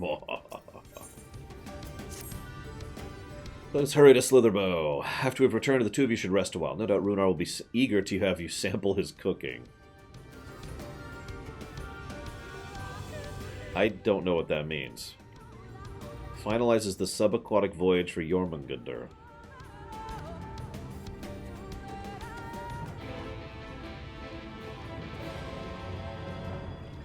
Yes, I know, Omega Legion, which again begs the question... Oh, that's our airship. Cool! Which begs the question of why she can't see him. Even the ghosts of the setting are basically ether misshapen around souls. Lost souls or dead souls.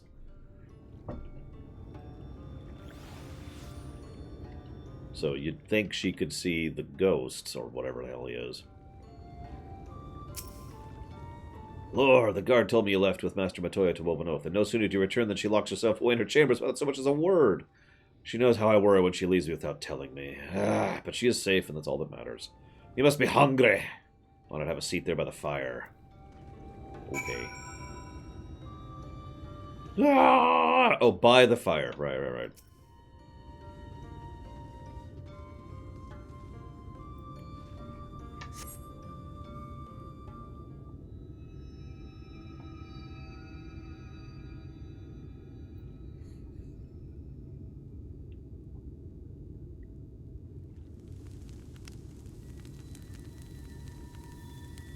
The Heartless are coming!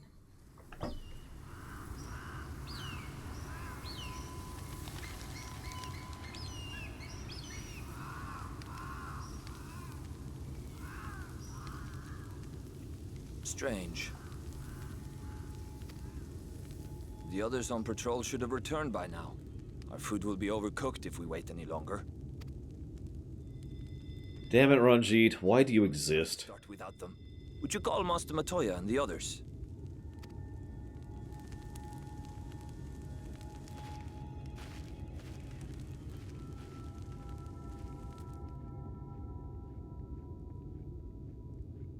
I tire of these games, Urianger. Why do you pretend you cannot see it?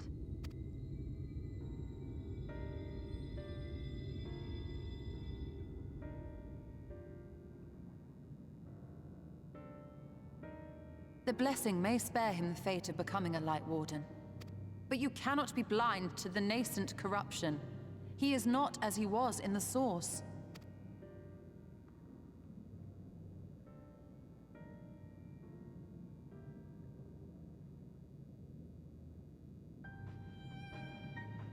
Though I have no proof, I fear that the light which poured forth from the Wardens was not negated at all.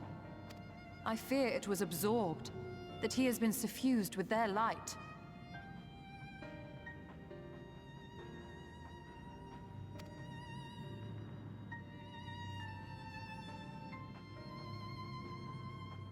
Though I have given thought to this possibility, I dare not speak until more is known. It's okay, we'll just be like a light bomb. That sounds cool, right? Oh. By the time you deign to enlighten us, it may be too late, if it is not already.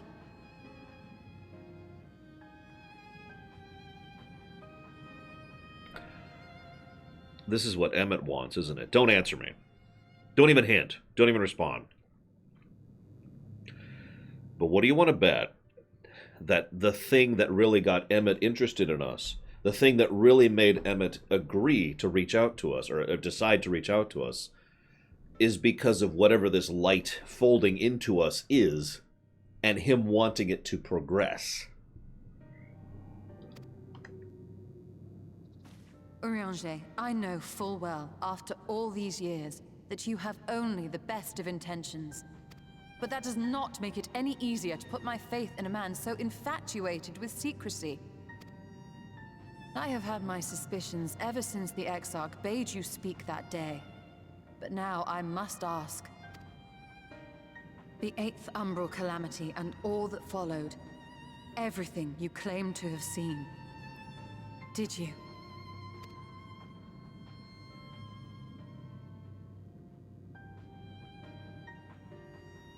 Help! Someone help! Ugh! I hate it when fiction pulls that crap. We're under attack! I told you Ranji it was coming, by the way.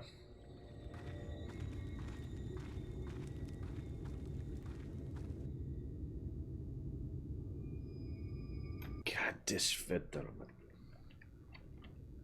Meanwhile, elsewhere.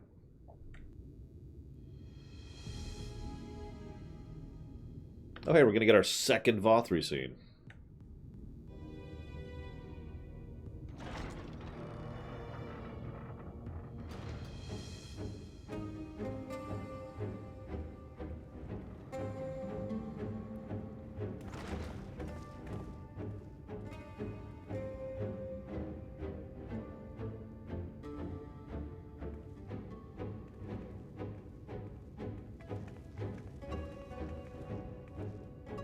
Lord Vothri, how good it is to see you.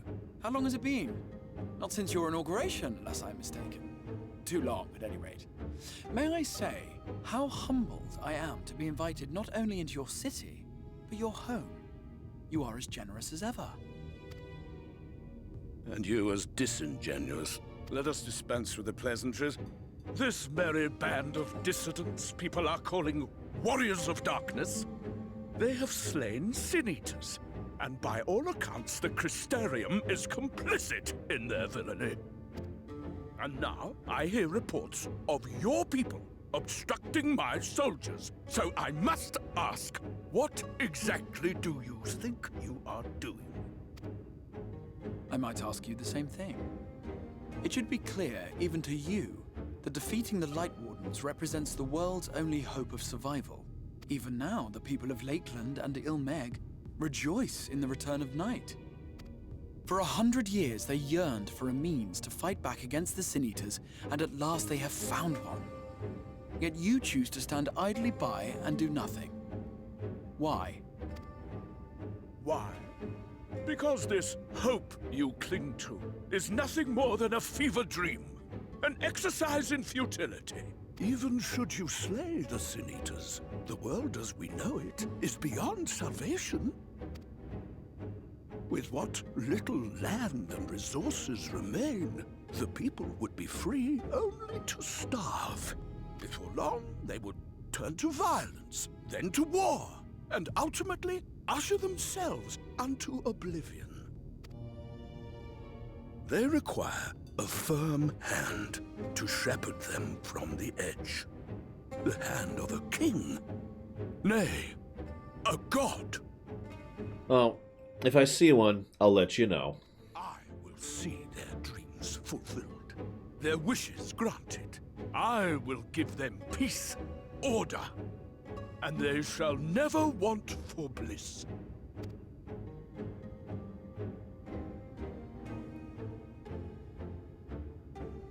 Men are fickle creatures who entertain vague ideals without the faintest notion what they cost. But a little fear can go a long way towards helping them realize what it is they truly need. Sanctuary. And they shall find none in this world save that which I afford them. That is why the Sin-Eaters exist. to unite the world under my dominion. So I could be mistaken here, but this is an interesting combination of totally valid points and complete nonsense. Basically, we see this is... I've often said that there's two types of people who seek power. Those who seek power to use it, and those who seek power for the benefits of it. In other words, some people seek power because they want to grow fat and have fancy women and wine and all that stuff, right? And then some people seek power because they want to do. They want to take action. Now, that person could be good or evil regardless of which side it's on. But I've always felt that that's a very distinct thing that needs to be kept in mind. Because...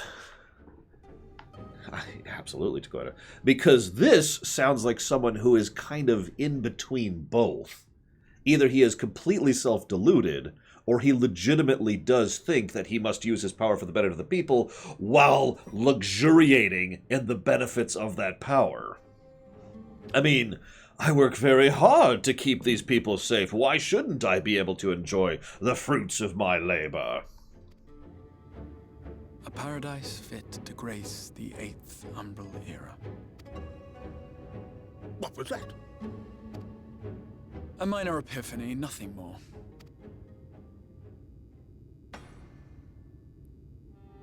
You have always held sway over those around you. Those who defy you must submit or die. What sits before me is the inevitable result of bloated privilege and unchecked power. But man is more resilient than you think. His People are achievements not good. the product of violence and bloodshed, but compassion and understanding. And violence and bloodshed. That is part of progress. We should acknowledge that and not shy away from it. This calamity is but another crisis to be overcome. And we will, once we eliminate the Sin Eaters. You poor deluded fool. These people care not for the morrow. They care only for the now, and the contentment they lack. What good is a paradise to them if it is 1,000 years in the making, or even 100? You underestimate them, Lord Vorthry. They see further than you think. I have beheld it in the blood and sweat and tears of those who would sacrifice everything for a future they may never know, that their children may never know. I have beheld it in the hopes and dreams of those who came before, which we bequeath to those who come after, that they might in turn build upon the foundations laid by our forebears. Oh god! It's Sakage. The most terrifying of all Kages. Who is putting money towards Halo. Thank you very much, Sakage.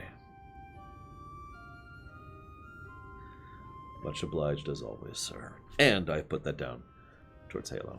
Now I'm going to theorize here before I let this scene continue. We have talked several times about the idea of echo chambers.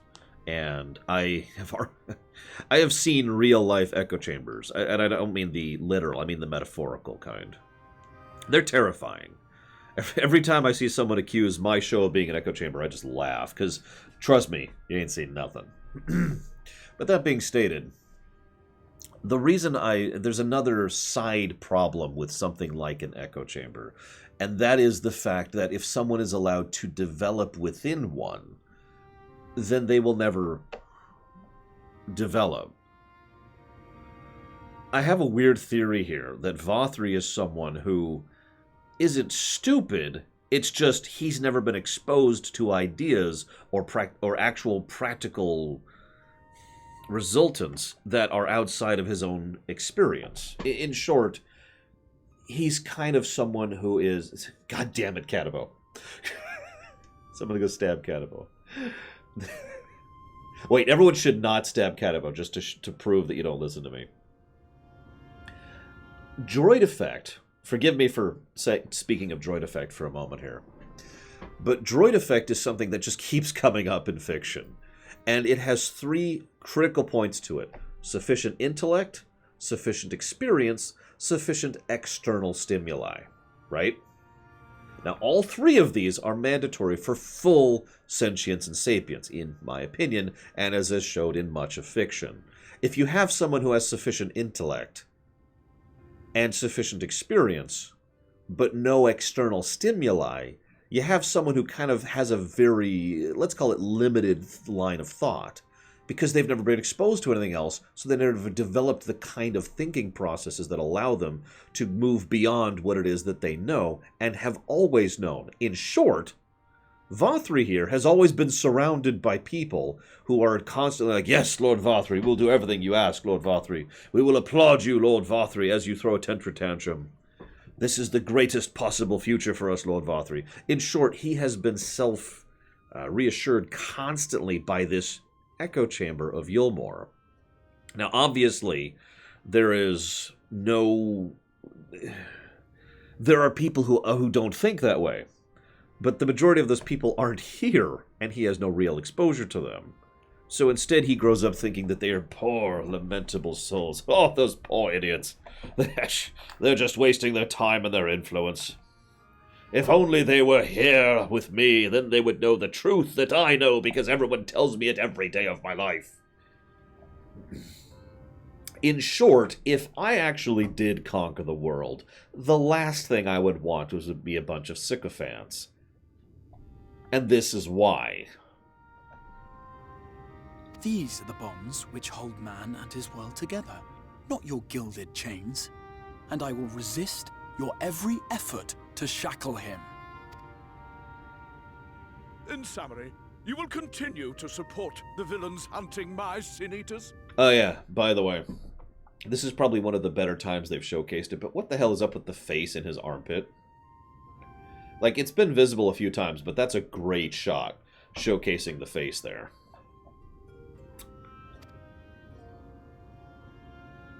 With tremendous enthusiasm, for I have faith in the future they would build.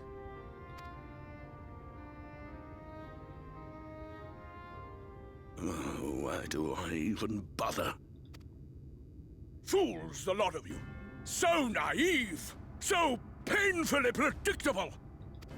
Did you imagine I did not know your mind? That I would wait until after this meeting to dispatch my forces? Even as we speak, they march to the Sin-Eater's defense. Insurrection will not be tolerated! The people of this world are mine to rule, mine to command. And you are no exception!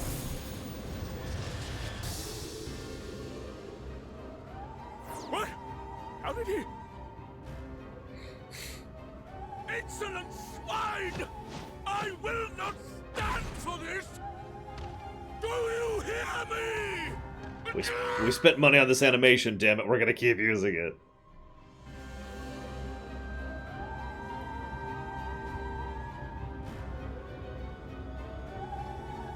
I feel your remedies, Exion. After all, there is a legitimate thought behind the Yulmore position.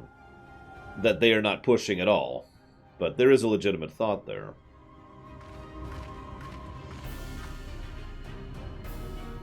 Hi, Ranjit. Story negative.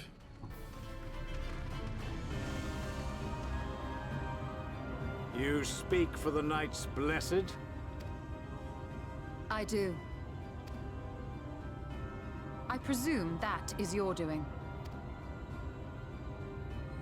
If you have come to parley, I must insist that you first return him to us. You're in no position to make demands.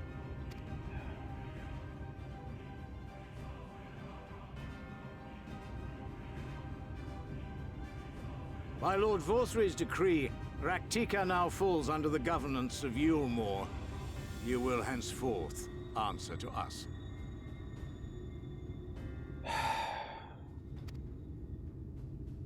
Is that so? I can't even begin to explain all the things wrong with that sentence. That's why I just sighed there.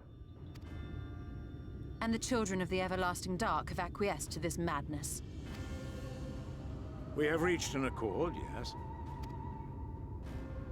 too many times have the Knights Blessed shunned Yulmore's overtures of friendship. The risk that you harbor hostile intentions has grown too great to ignore. What? Sorry, Ranjit? Therefore, his lordship has claimed dominion over this forest and bestowed executive authority upon the children of the everlasting dark. In his wisdom, Lord Vorthry has agreed to recognize ours as the only permissible expression of dark worship. It's one true faith. That's not a bad idea, Tequila. Like, I can literally picture a scene where we defeat Ranjit, and he's, like, bloodied and horrible, and his wounds heal, and he stands up, and we see the dragon sitting there, you know, basically pulling him up, almost literally on puppet strings. And then Ranjit gets up. You know, that kind of a thing. You and your false creed are a blight on these woods. A foul, unholy corruption that must be cleansed. Religious war, blah, blah, blah. Little wonder the warrior of darkness visits both Lakeland and Ilmeg, yet shuns Raktika. Your perverted teachings hold blessed shadow at bay.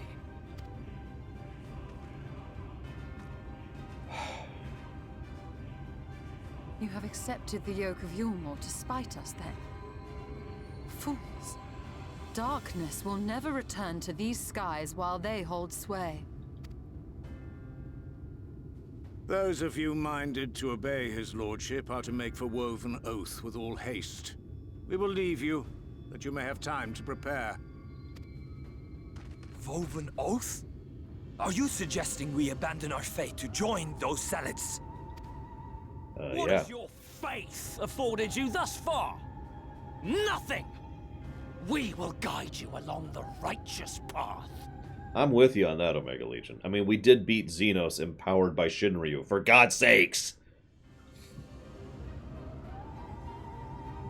And should we refuse?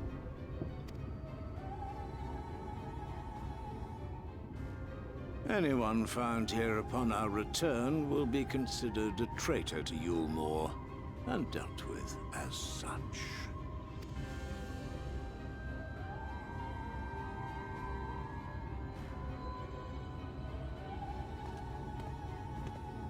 Enlighten me, Remedies Exion.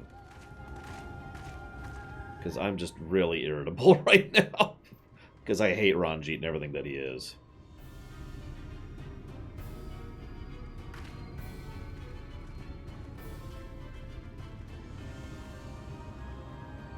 We will discuss these developments after I have tended to our casualty.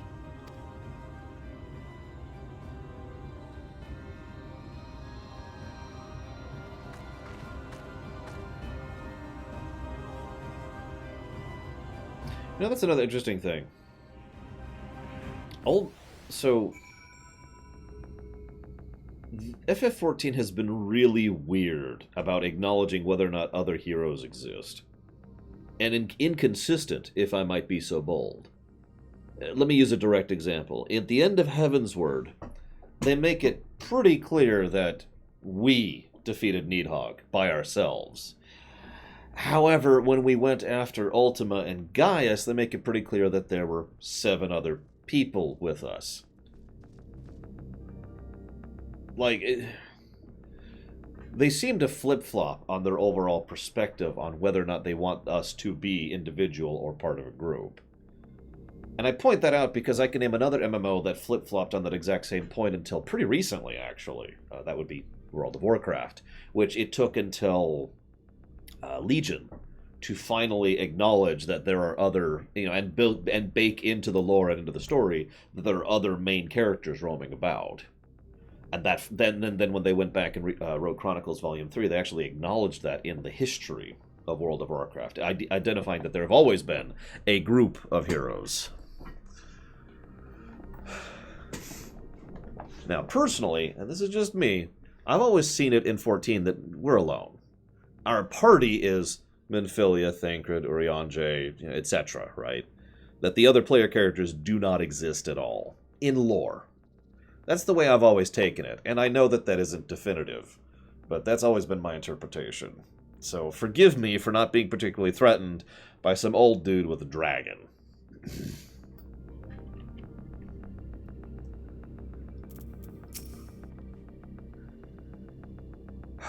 The Yulmore gained a blessing here in the woods before... that Yulmore has gained a foothold here in the woods. Bodes ill for the Knights Blessed. Surely there's something we can do to help the Knights Blessed, isn't there? Yeah, we can go kill Yulmore. This is so obvious.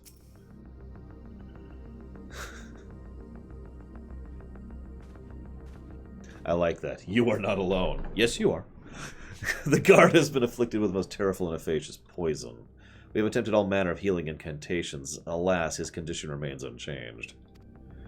At present, we can but slow the poison's advance. I pray it'll afford us sufficient time to find a cure. He's super dead. I feel you, Cashel. If you want to think the opposite way, that's up to you. Shrug, you know? I am mostly irritable because the game hasn't decided and made it clear. You know? I suppose Guild Wars 2 also makes it clear. There's one player character in Guild Wars 2. And STO has made it clear. There's one captain in STO. Lord of the Rings made it clear there are many heroes in Lord of the Rings. That makes sense. The Fellowship. In fact, I believe as recently as the Mordor stuff, there's actually specifically the Fellowship of 9. Yeah, Tor. Yep. Like, I don't care if you want to make us alone or make us a group. Just decide and say it and bake it into lore. Anyways. Whatever. I'm done. I'm done.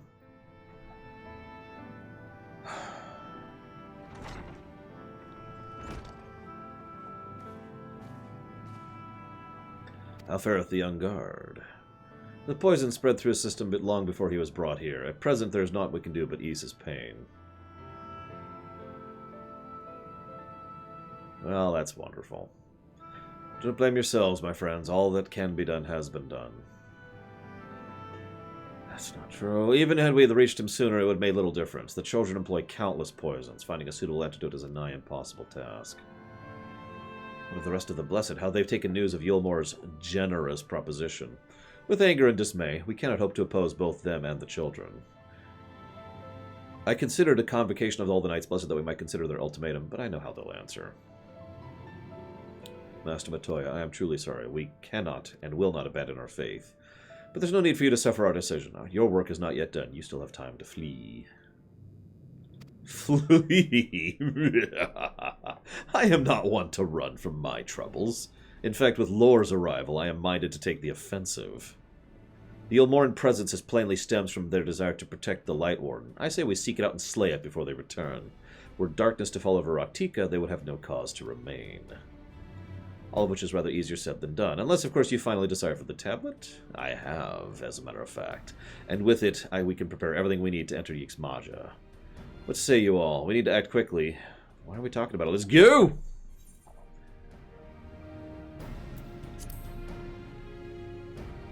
Up, up.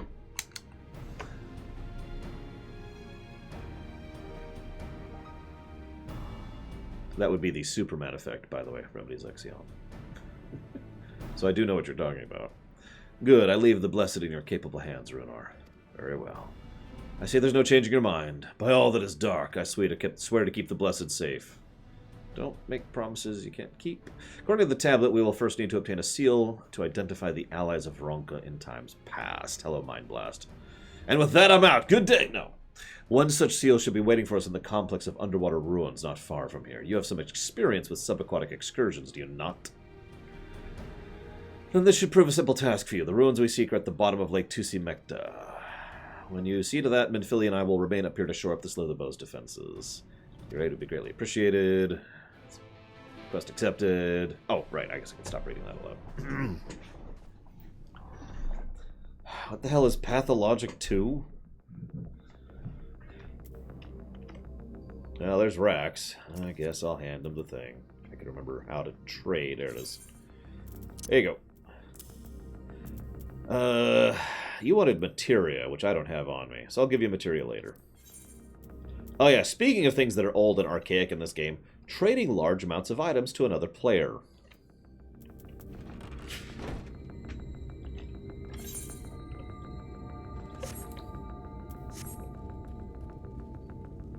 Oh, that sounds amazing, Blue Walrus. I will stab myself immediately rather than playing that.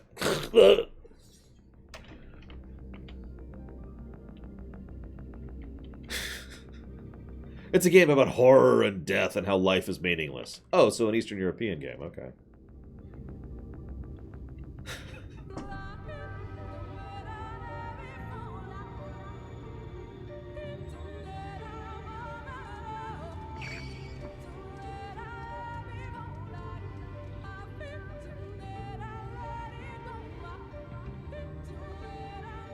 I mean, this War of Mine was a really good game.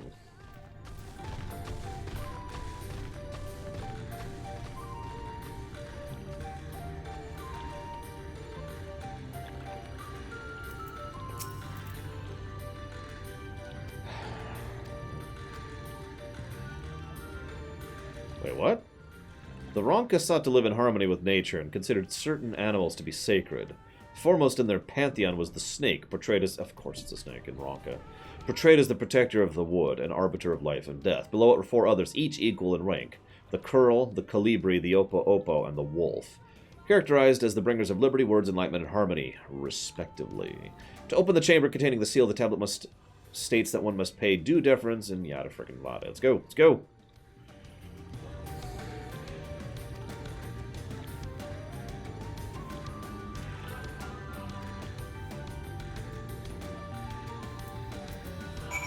Yes, I am currently 78, and like a fraction.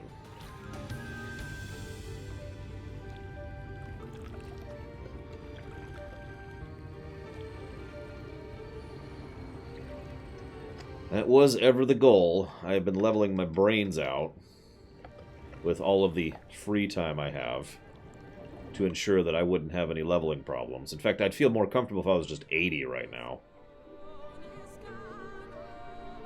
Wouldn't be the first time. In fact, my Paladin was, I want to say, 75 when I finished Heavensward. Oh no, that was my Red Mage, wasn't it? Whatever.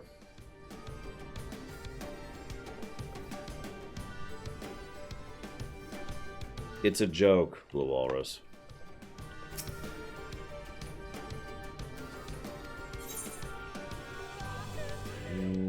Yeah, I mean 65, sorry.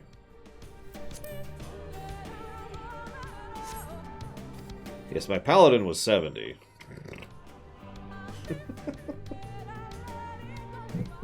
Because I kept leveling while I waited for packs. And got really irritable. Speaking of things I don't like about this game, did you know that you can't do any kind of endgame gearing whatsoever until you've finished the main story? Like, you can't access the vendors. In some cases, you can't even access the location. And you can get the currency. Alright, I keep forgetting I can mount underwater. You can access the currency. In fact, I had full poetics for forever prior to, you know, actually being able to spend them. Irritated the hell out of me. Valvatrix and I have had many disagreements on this point. Basically, FF14 is an extremely linear MMO. You are really restricted in what you can access at any given point in time, until you've gotten to the point where you can actually access it. And I don't like that. Oh wait, I don't need to do that one. Sorry, I need the Opo next.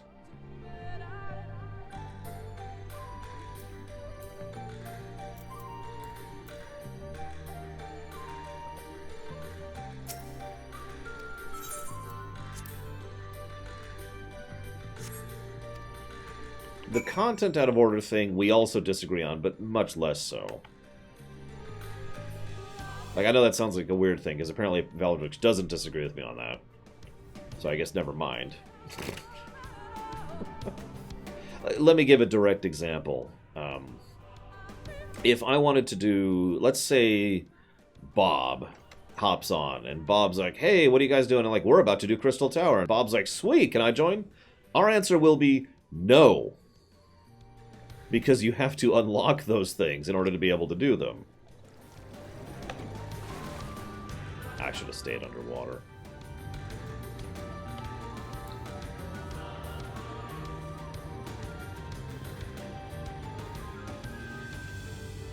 Keeping in mind Bob is at the level necessary to do the dungeon or instance or raid or trial or whatever. He just can't, because he has to go do 40 minutes of cutscenes to unlock the first wing of it. I do think we should probably have some kind of in-betweeny here.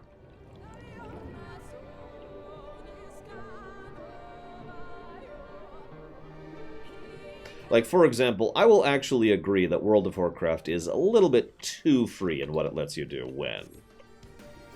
And I will agree with that. The part of the reason I did the World of Warcraft lore one was to show the content in order, which itself was kind of a feat. I cannot tell you how many dozens, if not hundreds, of comments I have had over the last several years that are basically been people saying, oh my god, I had no idea such and such was happening here, and such was happening here, and blah, blah, blah, blah, blah, blah, blah.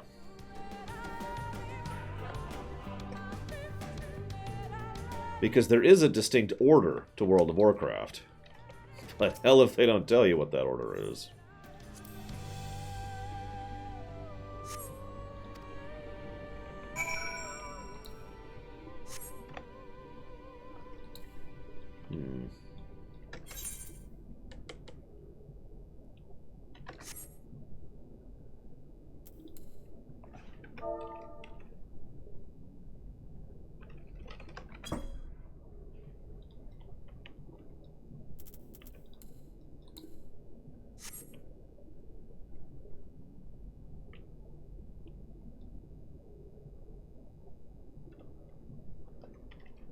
Now, personally, between FF14 and WoW, I'd prefer STO. And I know that feels like a cheat, but I do feel STO hits actually a decent medium point there. So what STO does is there's a quest log. It's not really accurate, but whatever. It's like an episodic log, and it shows you which quests happen, where, and in what order. Now, you could do those in just about any order, as long as you're the right level. You could skip right over entire seasons if you feel like it. But it will... So, in other words, you do have the freedom to skip ahead in content if you have the level to access it. If you can actually do said content. However, there is a very clear and definitive indicator of what the order of the story is, so you don't get lost. I guess we're right here. Okay, whatever. And I do think that's a good choice, a good in-betweeny there.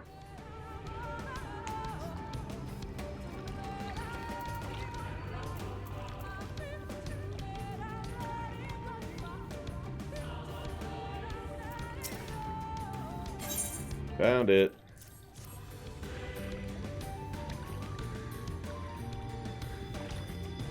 This medallion, it bears the owl's insignia of the Empire. There can be no doubt this is the seal of Ronka. Well done, Laura. We can begin our preparations in earnest. What's that one? Oh, hey, the blue spirit weapon. Which I'm just gonna put over here. Got all this crap in my inventory. Must defeat or delete.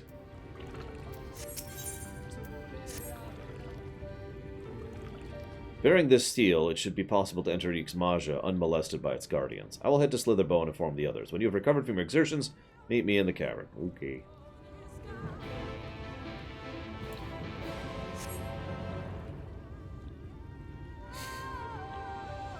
Now, I don't disagree with you on that point, Rax, but I do have a counterpoint. In my blunt opinion, someone who cares about the story will bother. Someone who does not, will not. You know what I mean? Like, even if you make it mandatory story progression to access certain content, some people are simply not going to care. And so they aren't going to retain it or pay attention anyways. Even though you force them to go through the cutscenes, they're just going to be hitting escape, escape, escape, escape, escape, escape. And then they're going to be like Munch DK. Awesome. Wait. No, I suppose... Hang on, let me stop. First, let me say thank you very, very much, Munch DK. Very much appreciate the support. Thank you. I'm surprised where you're putting that. But I will put it there nonetheless. By the way, is Baldur's Gate 3 coming out on something other than Epic instead of Idle? Curiosity.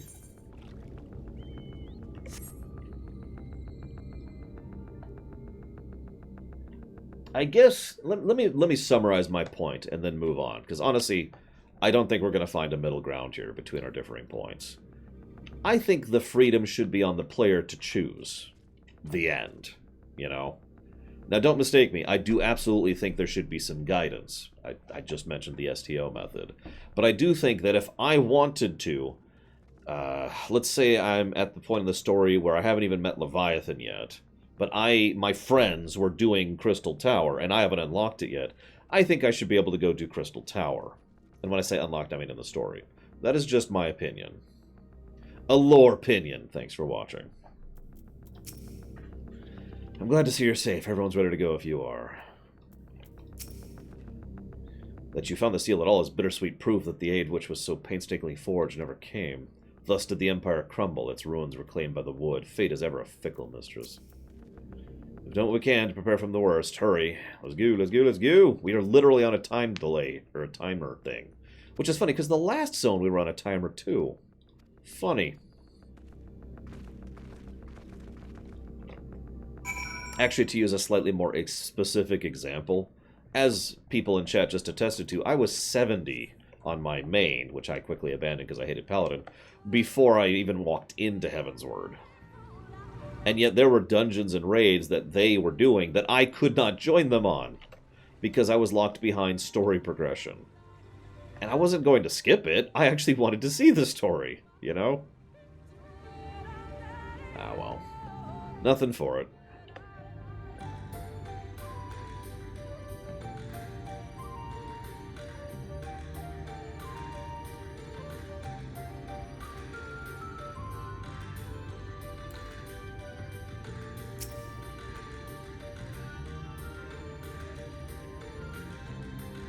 Probably Valvedrix.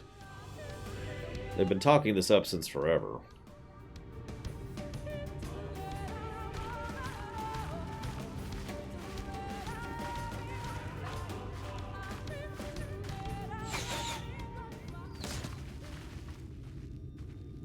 What was patch 7.2, Blue Walrus? It would seem we have found them. Oh, voice acting.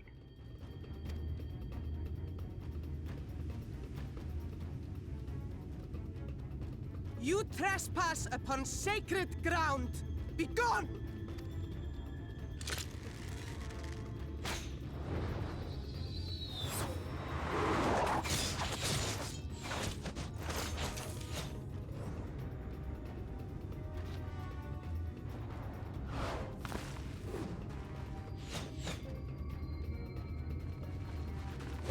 Wait! We did not come to!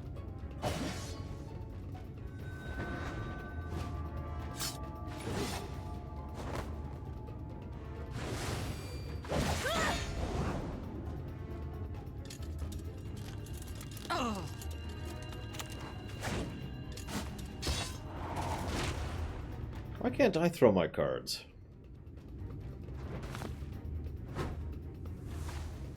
Stop! We mean you no harm.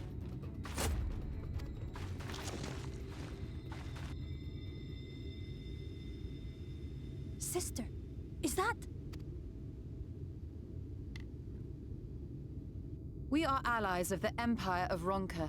As is customary, we come bearing the seal of the Emperor.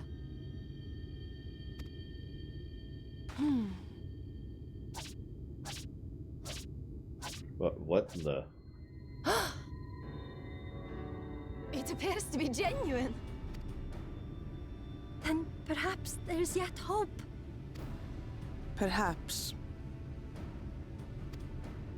We acknowledge your seal, but we must be certain of its authenticity. Follow the azure flowers to our village. There we will judge if you are friend or foe. Try not to stray from the path. All right?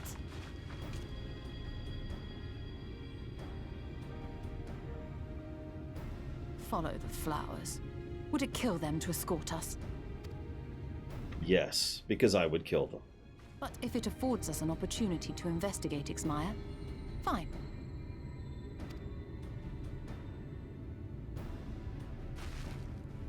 Anyways, TV Collapso is right. I misspoke. I have a bad habit of calling all tombstones poetics because of reasons I don't want to get into. What I actually meant was, let's see, where's my currency button? There it is. Oh, looks like they're gone. I think it was... Oh, wait, are these them? There we go, Genesis. I was capped on... No, I was capped on Mendacity, I think. No, I think I was actually capped on Genesis. Because you can only get a very small amount of Genesis, and I just kept doing dungeons and raids, and got that up to 2,000, and was ready to go. Well, yeah, this is a while ago. This was before Stormblood, TV Collapso. I noticed it says discontinued there. But yeah, like I said, this was before I even stepped foot into Heavensward. My point stands firm. I was physically incapable of spending the tombstones that I had because the game would not allow me to access those vendors. Actually, I guess this had to have been in Stormblood because it's that cliff cavernous area and the vendors are literally not there even though you can access that place fairly early into Stormblood. I remember being really irritable about that. Oh, what's the name of that stupid place?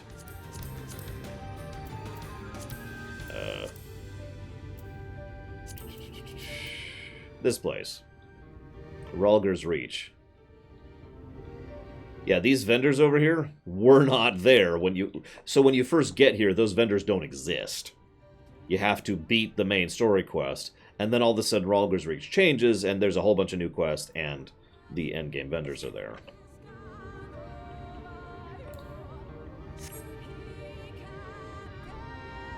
Hence my point.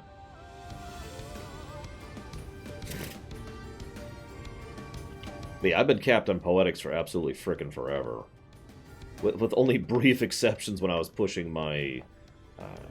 I forget what it's called. The Heavensward weapon. The Heavensward cosmetic.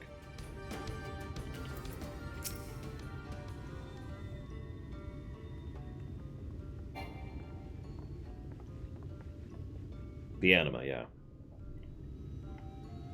I would have that seal that we may confirm its authenticity. Straight to the point. Very well. No mistaking the crest of the royal family. Proper size, weight is plain, made from gold, seal is genuine. It's weird seeing Vieira with different hair colors. For 3,000 years, oh my gosh, we have waited for this moment, and now you are finally here. I bid you welcome, allies of Ronka. I am Almet, chieftainess of Fano. Ulmet, younger sister. Simet, a pleasure. We're beginning to lose hope that you would come. After 3,000 years! These are troubled times for my people. Although I can but imagine what has compelled you to venture into our woods. You must be tired after our journey. Come, take your ease.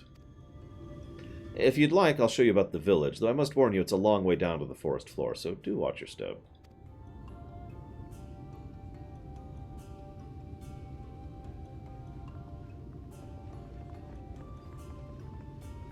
Well, no, you're right, TV Calypso. See, the problem was, I was leveling with a friend, which meant I didn't do story stuff unless he was on. But every now and again I would continue playing the game because basically there's several things in my job that I do, which randomly doing mindless dungeons is a good way to keep myself engaged. So basically I would hop on, I'd hit this button, and I'd just go down the list, basically, while I did other work. So the tombstones just kind of piled up, and yeah, you get it. Alright, now look down. Ah!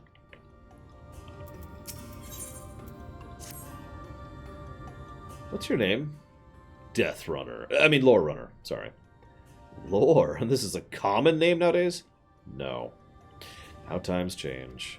I digress. Come, be sure to watch your step.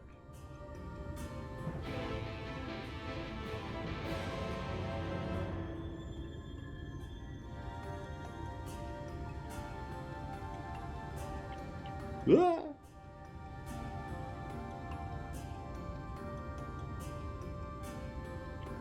Maybe I should zoom in a little bit. There we go. I can see what the hell I'm doing.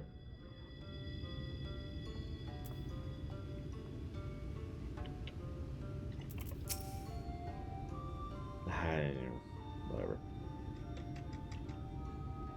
Here's one thing Tor does better than any other MMO. It allows you to back out of a quest if you screw something up. And I know what you're thinking. Can't you abandon other quests? But you cannot back out of a cutscene. In Tor, I could hit a button right now and basically revert to the beginning of the cutscene. And to my knowledge, Tor is the only MMO that lets you do that. As bearers of the seal, you have right to know what became of the Empire, and my people's purpose here. We are descendants of the Palace Guard, which served under the last Emperor. And to this day we carry on the duty of our forebearers, the final decree of His Eminence before Ronka's fall. By the wisdom of our people was Ronka made to thrive. Such knowledge must never be forgotten, nor may it be suffered to fall into the hands of the wicked. That's true, I can Alt F4. Keep it safe, keep it secret, and look to the coming of our allies. Upon them you shall bequeath our all, and thus shall Ronka live on. By his command we've remained in the Raktika Greatwood, guardians of Ronka's ruin, and the wisdom held where therein. Yeah, that's actually why I have this chat tab just set up for the NPC dialogue, just in case I screw up. I hope you will not question this I hope thou wilt not think this question impertinent, but did thy people's famed longevity perchance play a part in the Emperor's decision to entrust his mission unto thee and thine? That was one reason, yes. We V's? V's? We Vieras could easily live to see 3 of your elven lifetimes. We are also the fiercest of fighters. There are none more fit than us to stand watch over the remains of Ronka. But our duty has grown ever more perilous in the wake of the flood. Settlements such as this one were plentiful before the light claimed dominion over the land, but now Fano is all that remains. Our numbers dwindle year by year. Before long there will be no one left to honor the Emperor's wishes. And you believe we are the allies for whom you have waited? You have the seal, do you not? After 3 millennia of waiting. That alone is nothing short of a miracle. Truth be told, I had begun to think you would never come.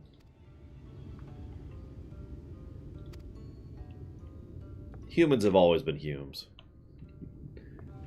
We are glad of your presence in the Greatwood. The wisdom of Ronka is yours, should you wish it. You need only ask. Alright, so how can I build a floating city?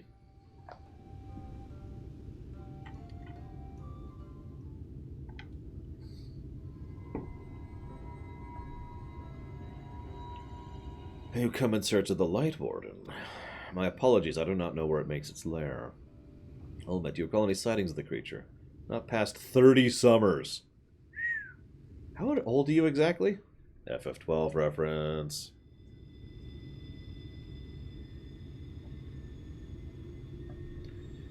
Young enough to remember. With age comes knowledge. There may yet be one among us who has seen or heard of the abominations you seek. We have leave to speak with the other V's, then? But of course. We should split up. Okay. I was just thinking, nobody got upset at Minfilia. They were just like, yeah, whatever. I like how there's no bottom there. That's literally just a bottomless chasm.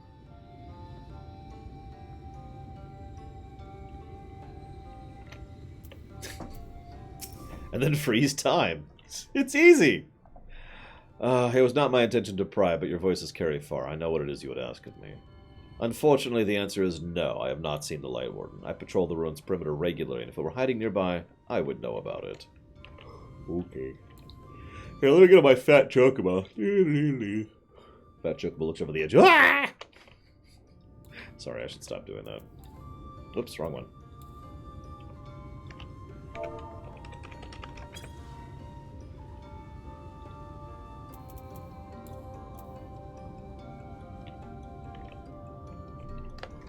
Oh, come on! I can make that jump. Hit. Yeah. Freaking invisible walls. Well, in my day, they let us fall off Thunder Bluff and die.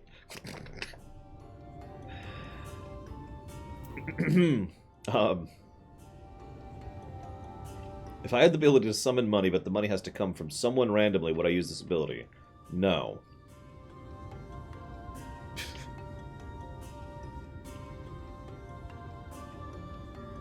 Oh, I know the sightseeing log eggs lore. Hang on, where is that?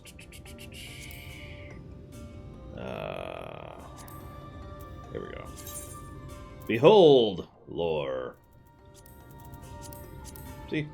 Fano, unfailingly loyal to the last known commands of the Ronkan Emperor, the V's of this village have protected the ruins of the Raktika for countless generations. With many of its sister settlements destroyed by the Flood of Light, however, Fano faces an uncertain fate in isolation. Let me see. Apparently I have a lot less of these than I thought I did. I ran around getting several. Oh, no, I didn't, did I? Pax did that. I was just helping him. An outsider? Oh my gosh. You're allies of the Empire. My sincerest apologies. If it was the Warden you wish to know about. Yes, my mother, may she rest in peace, told me of its appearance in this woods. Before settling here in Fano, she lived in a village near Raktika Falls until it was destroyed by Sin Eaters. While on patrol one day, she spotted a swarm of abominations, one of which was different from the rest. It was larger for one thing, but what struck her was the way its fellows seemed to revere it. She was convinced she had seen the Light Warden. Interesting, interesting. So, I do like FF14, but as with many MMOs, actually basically all MMOs, I always have to add the asterisks after a certain point. So one of the biggest irritations for me in FF14 is literal gameplay functionality is locked behind main story quest. Like, some of these logs here aren't there until you get a quest to unlock it, like the challenge log, for example. And that's a pretty regular thing in ARR. After that, they just kind of start to bypass that problem. It's like, I mean, to use the equivalent, World of Warcraft is a good game once you get past BC. You know, STO is a good game once you get past the Klingon arc, etc., etc. Should it be unlocked ahead of time? Yeah. I mean, don't mistake me, I get the point of some unlock quests, like this unlocks a dungeon, for example. I had to do a quest here to unlock the sightseeing log here, by the way. Oh my god, they're horrible, horrible. Faction-locked races. Depends on the specific situation, Night Forager. So, in EverQuest 2, which is an MMO no one's played except for me, there were and there weren't faction-locked races. Well, what happened is you could make a troll, my personal favorite race in EverQuest 2, and you would be stuck on the troll side. However, once you hit level 20, I want to say, you could actually do a quest chain by which you went rogue and went traitor and switched to the other side over here. And from that point on, you would play as if you were a player of the, the Alliance instead of the Horde, basically. Which is a pretty cool idea, in my opinion. And weirdly enough, basically no other MMOs have done that. You search for the Light Warden. I cannot say I've ever laid eyes on it. Our duty is to protect the ruins, nothing more. We have no need to strike out in search of such a foe. I would actually agree with Rasalisu on that. I think the whole faction thing is a dumb idea. I've thought that since WoW came out, and basically codified the concept. It has been argued, and I agree, that the reason MMOs leaned so heavily for a while on X versus Y factions was because WoW did it. And I didn't even like WoW doing it when WoW was doing it. Now that being said, there was one benefit to the multiple sides thing in WoW. Yes, just one. More content. Now this is both a benefit and a detriment. But the fact of the matter is, for most of the expansions, and of course for vanilla, Munch DK would show up. Oh, hey, I just got a thing for that. Well, I mean, there's lineage to Koida, but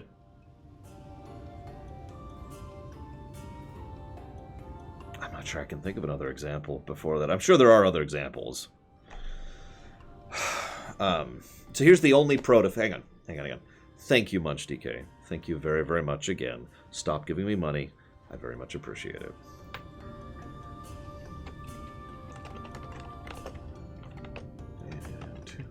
And 2. There we go. Trying to get the full acronym in there. And I've put that down for Vampire the Masquerade Bloodlines 2. Another thing I'm going to have to figure out at some point. Yes, I did it. Thank you. Why is that being so weird? There we go. So, hang on. Rewind. The one and only benefit to factions, in my opinion, is... What are you talking about, Jar Tyrant? Is differing content. Now, that is a whole topic. So what I'm going to do is I'm going to do this cutscene.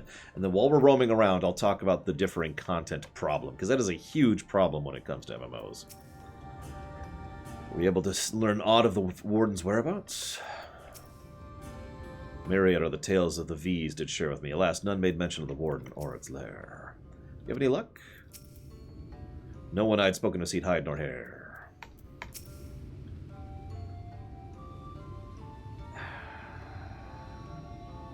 I pray the others were able to provide you what I could not.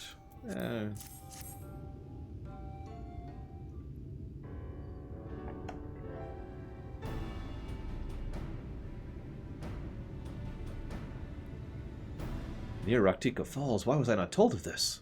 I think I see now why it's never been spotted by our patrols. I've never heard of Raktika Falls. I assume it lies deep within the woods. Just so, but the tunnel which leads there collapsed after a rather bloody battle with the Eaters, and has not been passable for many years. We've made several attempts to clear away the rubble, yet each time we were driven back. In the end, we were forced to give it up as lost, thereby making it a suitable place for the Warden to take sanctuary. There's perhaps one way to enter, though it would be a great peril to you and your companions. The Katana Revel, a temple, which is a dungeon. Can it be opened? Of course. First we go to the Kumura Astropolis. Once the flow of magic is restored, the path can be opened. Maybe that's the dungeon?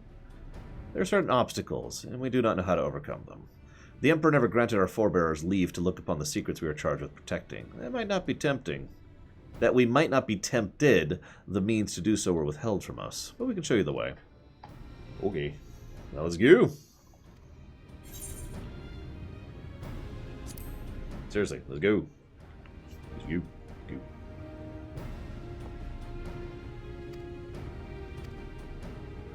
While we attend to matters in Kumul Astropolis, I would ask if your sisters accompany Urianger and Thancred and share with them all they can of these woods. While we have every intention of investigating Raktika Falls, 'tis possible the Light Warden dwells elsewhere. With that in mind, it would behoove us to prepare an alternate course of action. Okay.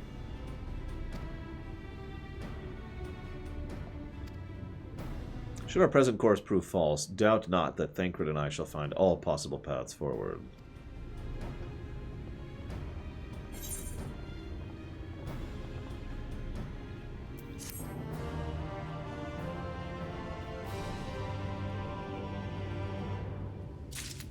Okay. Well, hang on. Yep. Let's go. Okay. Multiple content problem. So, you might wonder why I'm calling that a problem, since you'd think multiple content would be a good thing. Here's the catch. Let's imagine for a moment that your game has, I don't know, 4, 8, 9, 10, 11, 12, 13, 14, 15, 18 jobs, okay? And you want to have an entire class arc, a full class quest chain for each class. That's 18 full quest chains, which you only see if you are that class, and only if you're at the right level for it. And that is the problem in a nutshell right there. The fact that that is a lot of extra time and effort, which is more difficult to justify than you'd think.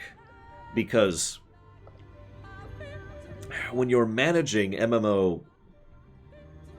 Interesting. When you're managing MMO development, you always have to think about your bang for your buck, basically. You have limited time, you have limited personnel, and you have limited money. And you have to decide how you are going to design what content for what. To use World of Warcraft as the example, this is not only why they stopped doing class quests for a while there, but also why they focused so hard on adding easier difficulties for the higher raids. Because there was content people just weren't seeing, and it was judged that the options were make them more accessible or stop making them entirely. Because you always have to balance that, the time and money budget. That being said, from a purely selfish and personal perspective, I've always been in favor of specific things when it comes to an MMO. I was just mentioning the Alliance and the Horde have different story arcs, and I like that. I also like how in Legion, to use WoW again as the example, there were full class quest arcs for each class, and there were also full, fairly meaty quests for each spec, which is a huge amount of additional content, which is specific to an individual class, and, as I said, an individual spec. Now, you can understandably say why that would be a low priority thing, but all I can say is from a personal perspective is that I'm filled with darkness, and Legion was the first and only time in World of Warcraft history where I felt the legitimate desire and enjoyment from leveling every single class to max. It's the only time I've ever done that. And I did that because it was worth it. Because it was fun all of a sudden. Because it was interesting and engaging. Because I loved the class halls. And I loved what they did with that. That's pretty much my perspective there. Now, granted, that's kind of an in-betweeny of the corporate perspective versus the individual perspective. But the in-betweeny there is, I think obviously it's going to take extra time and money to develop stuff that some people aren't going to see. However, I do think that that is still worth it, not only because it'll be differing content, so people will have more things to do, so they'll play longer, but it will get them more invested in the game because they'll be more likely to either level alts, or in FF14's case, level different jobs. That's my take on that. Whew. I mean, what I did... I mean, look at this. I did push everyone to 50, pretty much just because I wanted to see their quest arcs. I didn't manage 60. As I've said before, I think leveling is a little too slow in this game, in my opinion, and I don't have that kind of spare time or patience. Okay. Okay. So Hyrax and his glowing white spear of death. So Cashel asks, how does the faction system work in ESO? ESO kind of pulls the same thing that FF14 does. So, for those of you not aware, in ESO, there's your big faction over there, and then there's the faction over here, and I don't have a thing to do a third faction, but whatever. There's a third faction. There's 3 factions, and they're totally at war. Oh my gosh. However, that only affects your initial quests. At a certain point, all 3 quest arcs merge into the main plotline and then continue forward from that point onwards. So, to continue the parallel, here's the 3 factions. Pretty much by the end of Act 1, over here, they've already merged into the central plotline. Like I said, pretty much just like FF14. So the only ways in which the factions even matter in ESO is for PvP, which is also pretty much the same thing as FF14. Yeah, I know, you get a few different cosmetics, and a different title, I want to say? Where's my titles? Yeah, there you go. Like, the titles are different based on what you get, but that's basically it.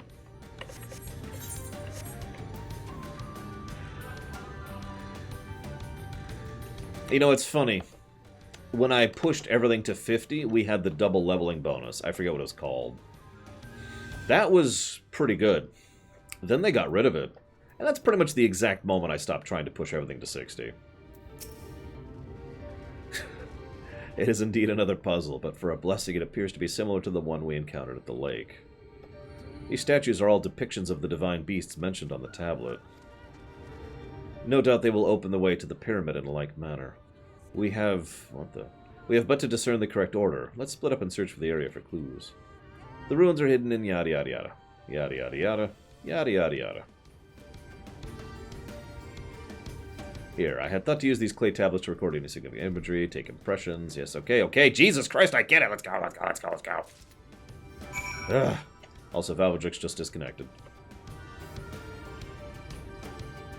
Oh, I know. It's still around. For new characters. But yeah, Road to 60 is what I was talking about. Which is what it was called at the time. And it's not there anymore. And that sucks. Because in my honest opinion, and you can disagree with me, you can hate me, it's all good. In my opinion, Road to 60 was the only time leveling was at a reasonable pace for alts in this game. Like I said, that's the only thing that helped me to push everything to 50, was Road to 60.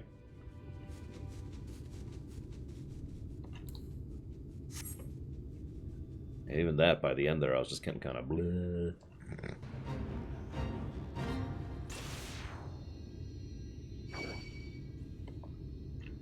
Speaking of minor complaints, I wish I could zoom the camera out more in this game.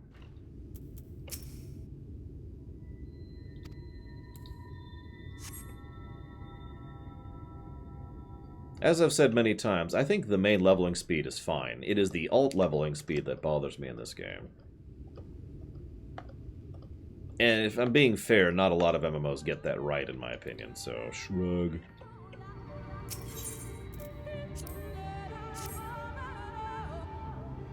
I know a lot of people disagree with me on that, and that's fine.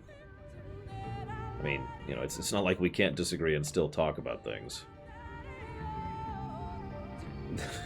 Although one time, nobody in chat, and nobody that you guys know, but one time I was mentioning how one of the bigger reasons why I kind of wish that the leveling speed for alts was better is that, you know, in addition to the whole I'd like to try out the classes to see what I actually like, there's also the fact that I don't have a lot of free time in my life, and it takes hours and hours and hours just to gain a single level. And their response was, well, then this game clearly isn't for you. If you can't invest yourself in the time required in the game, you should go play something else. And there were some insults and cuss words added into that comment. And it was just... okay.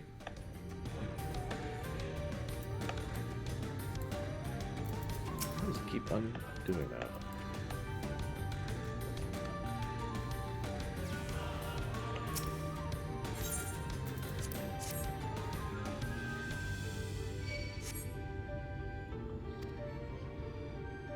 I've actually seen that quote, I think, Rax.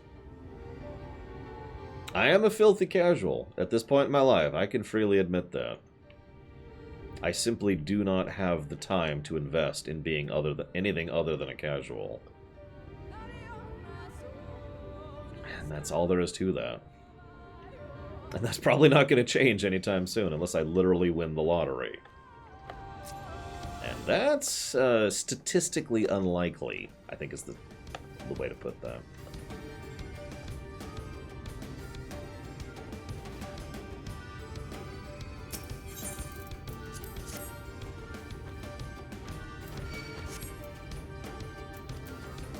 Excuse me.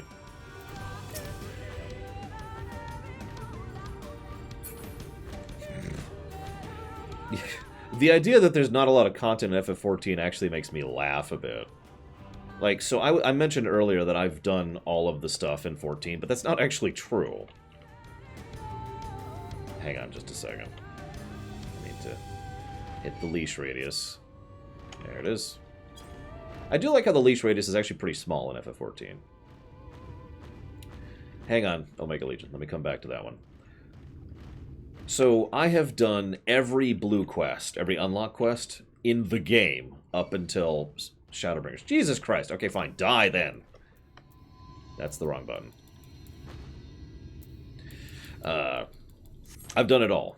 The only two I hadn't done is Extreme Bismarck and Extreme Ravana. I'm pretty sure. The bug guy. I think that's Ravana. And that's it. I have done everything else. I've done every other dungeon. I've done every other raid. I've done the multiple versions of raids and multiple versions of dungeons and so forth and so on. Like, if I go down my list here, you'll see a whole lot of check marks by things because I've done it all. And yet, I still haven't actually done everything. because I didn't actually get a chance to do the class stuff. Because, as I mentioned, I only have everything up to 50.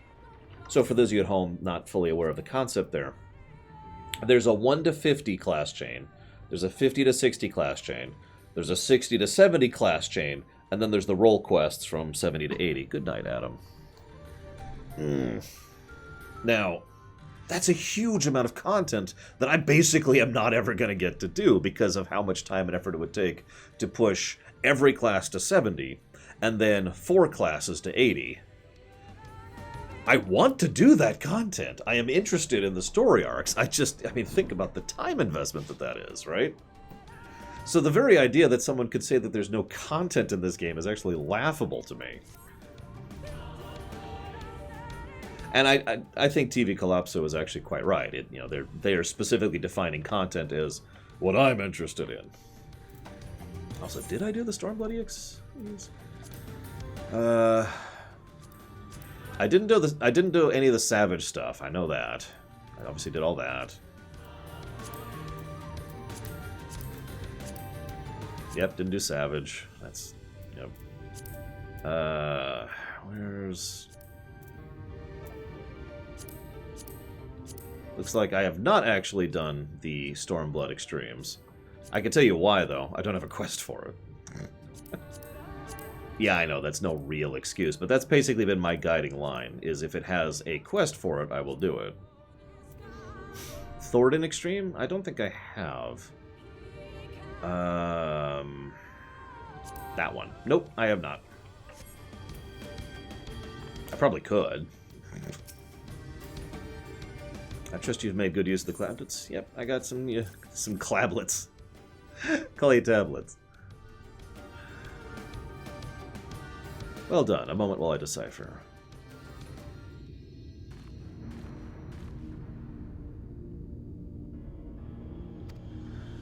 Nothing we saw at the base of the pyramids gave any hint as to the solution of the puzzle, focusing instead on how to proceed to having solved it. Your findings, on the other hand, appear to form a riddle. Once assembled, it reads as follows. Come together, share despair. Go thy ways, dread burdens bear. Mark the crown, heed its call. Avert thy gaze, forever fall. Well, I don't know what the hell any of that means. I should have them unlocked, Rex. In fact, I'm almost positive I do. I just never did them, because there wasn't a quest for them. In fairness, part of the reason for that is because by the end there, Pax and I started getting really uninvested in things. Like I said, Stormblood kind of pushed me out of 14 pretty hard. And shrug, you know. I'd assume such a puzzle would involve a sequence, but from all Almond and I were able to gather, it's a matter of suffusing one of the statues with ether. Okay.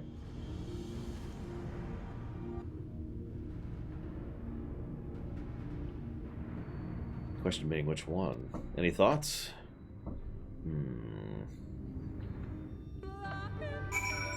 Clearly, it's this one.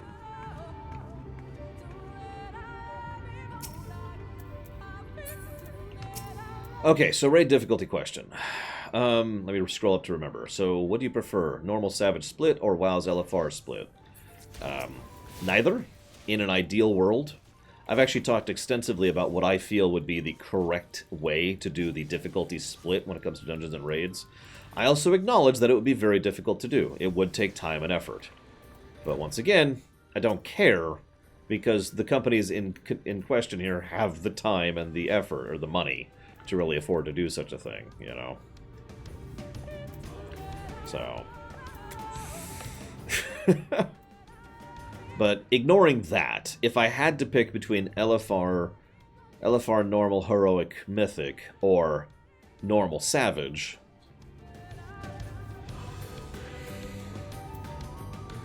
I'd probably go with WoW's, even though I don't actually like WoW's split. But I do still think it's nice to have the easy mode option, in addition to the normal mode option, in addition to the hard option, in addition to the very hard option. I like having 4 difficulties rather than 2, to put it as simply as possible.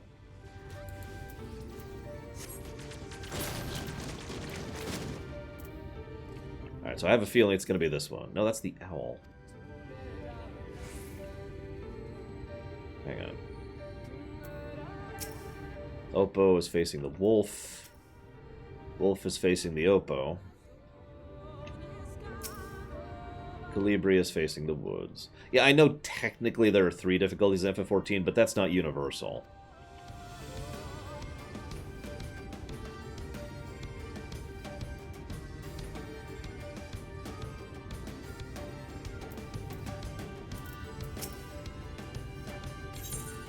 Sure, I offer my thoughts.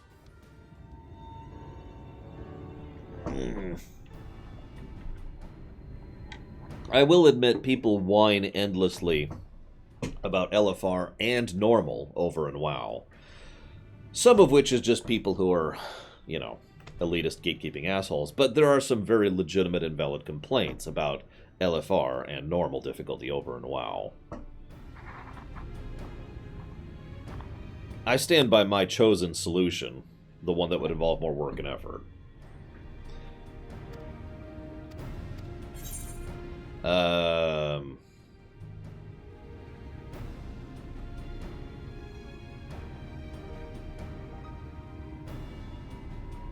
Yeah, let's go with Curl.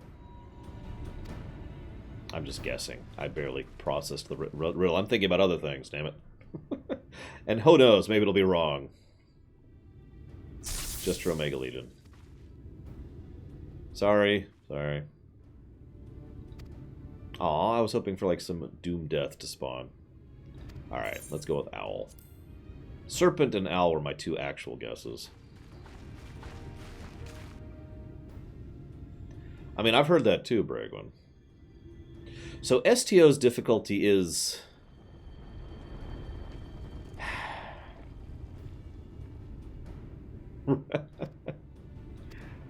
I was probably going to guess Serpent next. So if I did this normally, it would have been 3 guesses to get it right.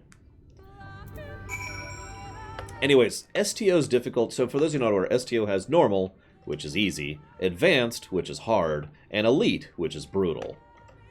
The catch is, well, that's a neat option, and it's just a toggle. You just set it right there. The catch is, it's a kind of boring form of difficulty. All it does is it changes the... Oh, I just realized I'm actually the party lead. I'm sorry. Didn't realize I was party lead. It doesn't change the... anything. It just changes stats, right? It just changes damage and health, and that's it. And I've always disliked that form and that approach of difficulty. It is easily the laziest form of difficulty that exists. It's the Oblivion difficulty, you know? That being said, STO does get one thing right. You can do missions on Elite solo. And it's scaled for that. You remember how I mentioned STO scales individual stuff based on how many people are in the party? That, I think, is absolutely correct. Because I do think 1 person or 3 people or 5 people should have the option to do hardest difficulty if they choose to. That is probably one... I know a lot of people disagree with me on this, but that's probably my biggest point of contention about difficulties in dungeons and raids across basically all of MMOs. I think there should be an option to scale it down all the way to the party size of 3, which I think is the minimum of really making that functional, and all the way up to 25. Or whatever. And that's been my opinion for a long time. Pandaria really helped codify that opinion for me over in WoW, because Pandaria experimented with something called hard mode scenarios, which are 3-mans, which were hard. And it was awesome. Oh my god, it was so much fun to just get me and Gary and Pax hop on and just go do a hard mode dungeon and have to try. You know? That was great. But anyways,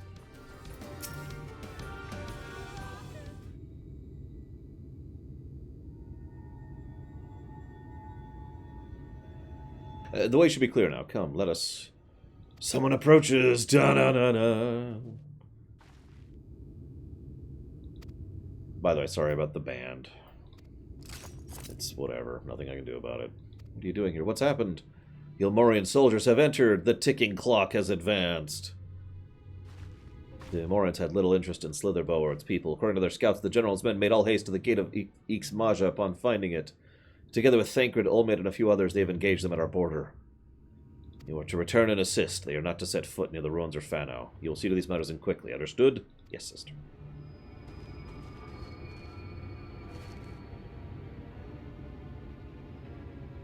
Though I knew time was short, I did not expect the Ilmarins to move so swiftly. We have come too far to turn back now.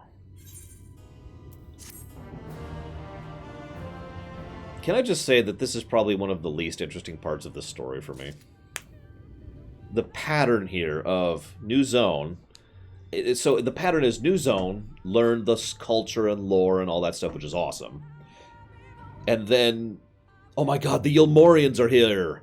We are now in a hurry to kill the Light Warden before we confront the Ilmorians. And we've done that. Well, I guess we've only really done that twice now, but still. It's just... I don't know. This pattern's already irritating me, even though this is only the second time we've seen it.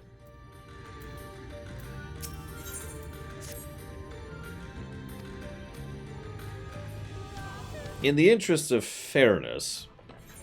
Oh, that's not too far? Where the hell? Hey, Rax, is there any chance I could get you to take me here, please?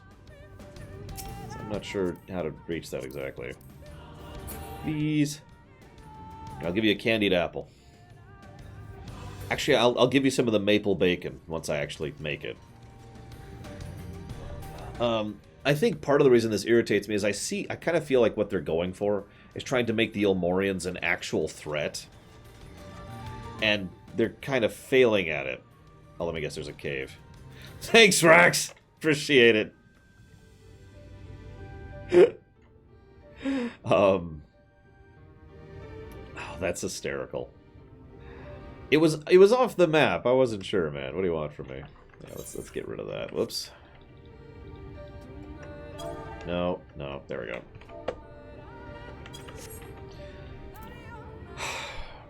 It feels like they're trying to build up the Ilmorians to be the big bad of the expansion, which I am completely not on board with, as I've demonstrated several times. Especially since, like, to me, the Ilmorian problem is such an obvious solution. I'm amazed no one's even mentioned it yet.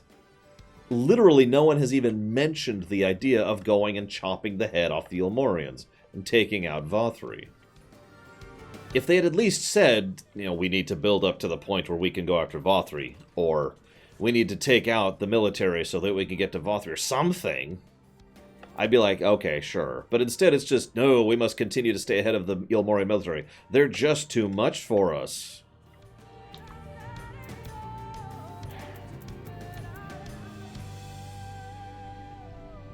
What's that old quote? I have an army, we have a Hulk.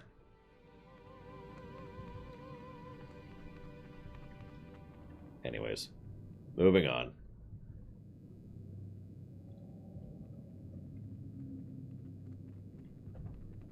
Y'shtola. My way has been barred again. I'm losing patience.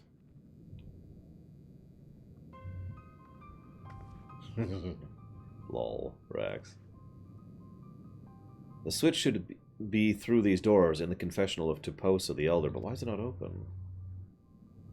Magic appears to be flowing through the walls, but it's being obstructed as it approaches the door. Is it not strange that only one of these pedestals bears an owl statue?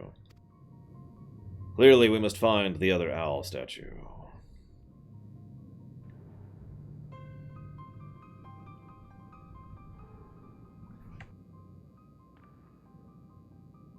Hey, Recursive, strange indeed. The second statue is likely hidden to keep the door sealed.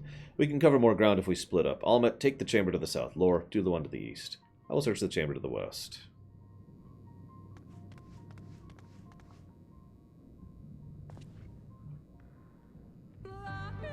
So, Rasalisu rather accurately points out they have Sin Eaters. The problem is that is actually more indicative of why we should go after Vothri, not less. Because as Takoida points out, everything we know right now is that Vothri is the... there's a term for that. He's the weak point. He's the sole singular point of which their society, their control over the Sin Eaters rests. If that support is knocked out, the Sin Eaters are no longer under their control. Just like that, right?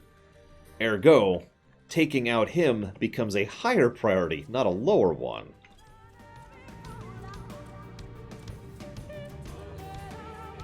You know? I mean, granted, I am thinking from a military perspective, but, and as Cashel points out, you know, obviously certain games simply do not lean in the direction, yeah, Glassjaw is a good way to put that, do not lean into the direction of thinking from things in a military perspective, as we saw earlier when we had unconscious troops who are our enemies, who are trying to kill us all, which we did not bother to kill while they were downed, even though everything says that that would be the correct decision. In a military conflict with an overwhelming power that is a hostile force that is trying to subjugate and or kill us. And if I might be so bold, Star Wars never felt all that bad about killing stormtroopers. You know? I know, it's a thing. I got yelled at really hard for something like this in FF3. That, you know, you cannot allow kids to murder people in games. And it's like, that's not murder, though. I'm sorry, that's not. I have firmly stand behind the idea that there is a difference between murder and killing. And it depends on the specific circumstances. And given these circumstances, I'm pretty sure this would qualify as killing. Anyways. Nothing in this... So, anyways, we must take this thing. I sense a strange enemy emanating from the eyes of the statue in the corridors of the place. Should that figure be moved, it would not surprise me if they suddenly stir to life. A trap, then. Caution would serve us well. So, you want... Yeah. An abundance of magic yet courses through these eyes. For my eyes, distractingly so. I believe yours, on the other hand, would perceive more aptly the traps for what they are. Okay. We could also take prisoners. I mean, that's not an invalid thought. All those unconscious people we could try to tie up and drag off and throw them into the POW camp, right? Now, I would personally say that's worse than death, but that's just my opinion, and I can see why a lot of people would see it that way. And it's worth noting, Takota has a valid point. In that exact mission I was mentioning, we killed a lot of enemy troops. So... Oh, that's cute.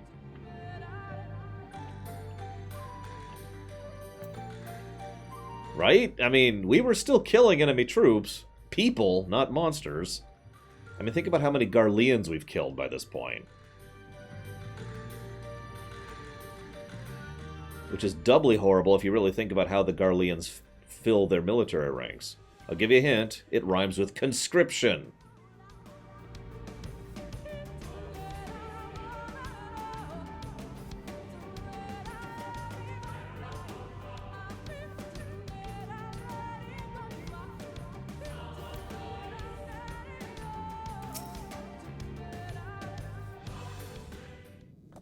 Anyways, I get the point. I do. I just don't agree with it.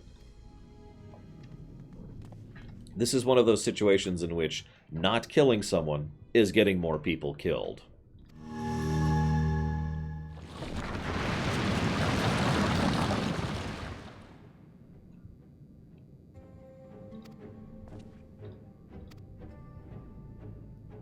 It's a weird song for that cutscene.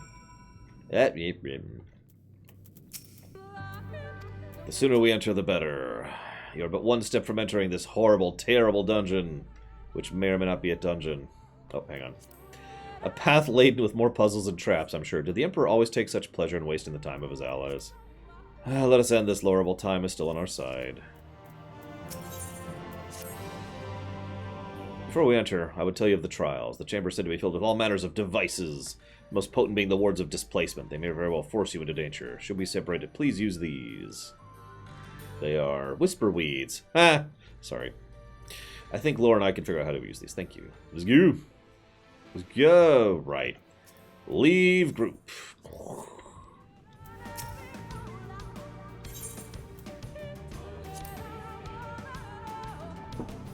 Solo only.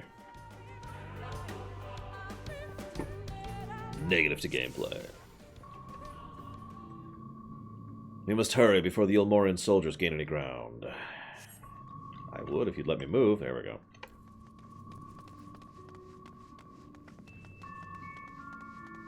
Wait, do you see those sentinels? No. There's made to curse any who enter the pyramid. It is said to be seen by them is to be seen by death. Beware their gaze. Let's get moving. I like how there's no mini-map here.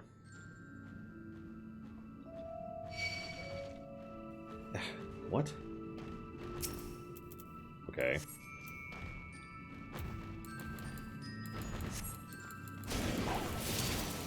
Away with you! This ends now!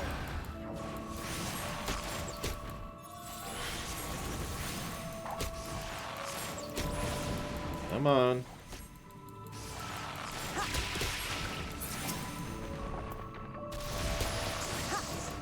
Or not. That's cool too. Come on. There we go. Come on.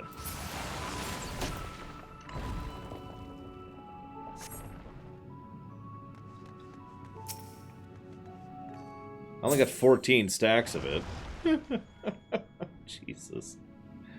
Can you hear me? 2 soldiers have broken through our defense. Follow them. They're not to reach the temple. Understood? A pair of soldiers somehow made it past my sisters. No doubt on their way here. All the more reason we should hurry, then. I didn't get caught. I'm not actually sure why they aggroed me. Thank you very much. I made it all the way over, and then I was standing there waiting, and they're like, eh. We see you.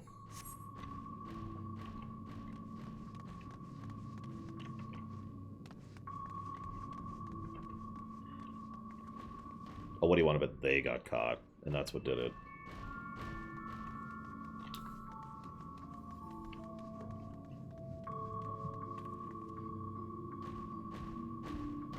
Perhaps there's a pattern to their movements. Yes, I've played stealth games before, thank you.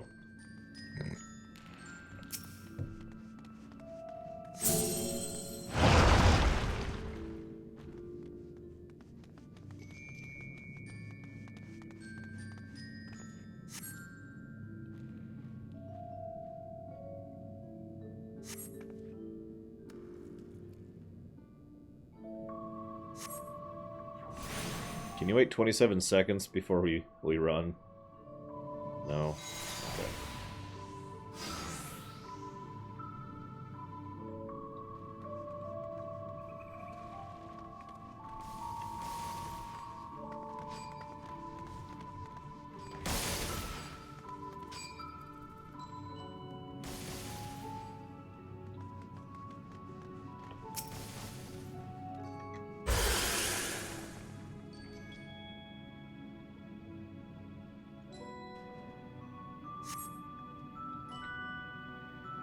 Oh god, so they can get caught. That sucks.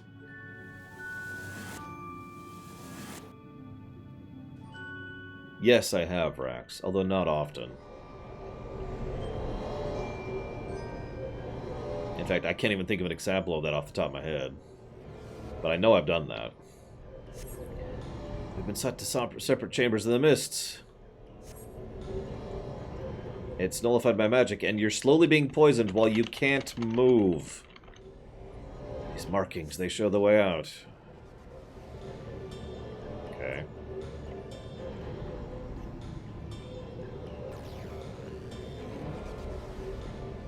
Ah, yeah, Duke. Poor Duke. Okay. Come on, game. There we go.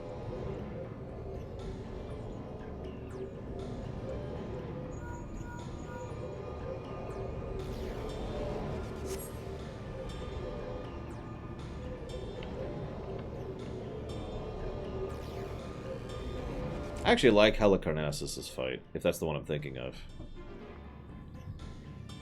I liked a lot of the Omega raids, so whatever. Like, even from a purely gameplay perspective.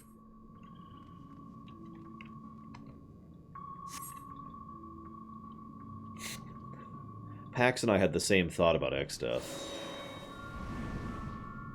Really? That was an Indiana Jones reference.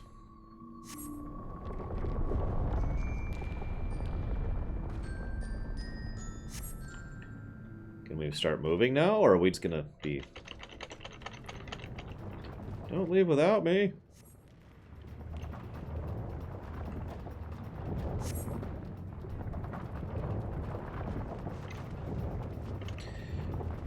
We could also say this is a Sonic the Hedgehog thing, but I prefer the Indiana Jones thing.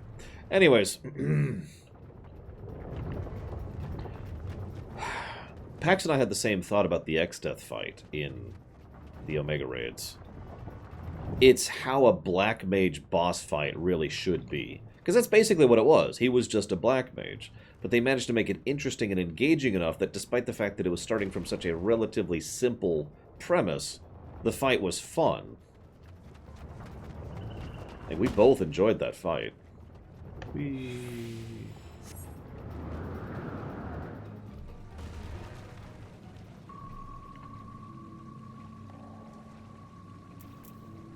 Well, no going back below now.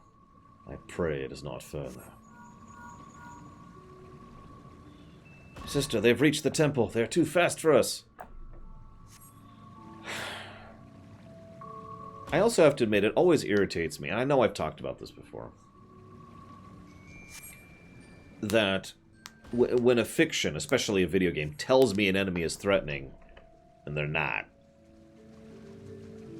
Which just kind of leads us back to the Yulmar thing. Yulmar is totally threatening. No, they're not. But they're totally... Oh my god, they're just so powerful. No, they're not.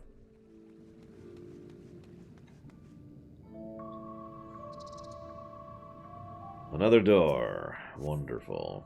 Yeah, the Kefka fight was very good, too. Oh, hi, Ranjit. It's totally him. Definitely the real Ranjit. Absolutely. Here I come. I guess I should actually kill these guys, so... No holding back.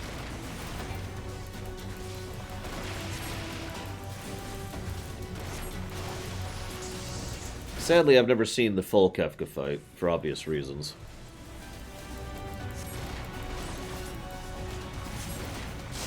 Can I heal them with this?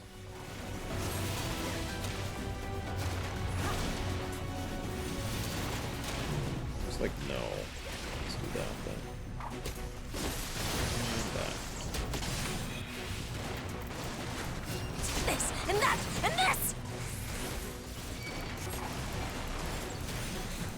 Funny, I have the exact same complaint about WoW, Rex.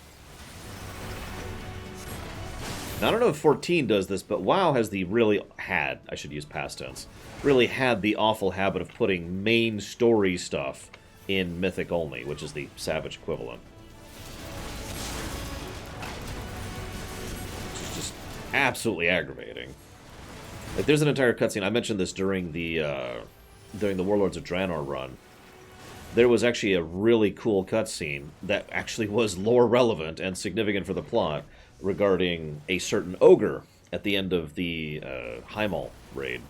We must keep fighting. Kind of dancing around spoilers here, but yeah. No quarter!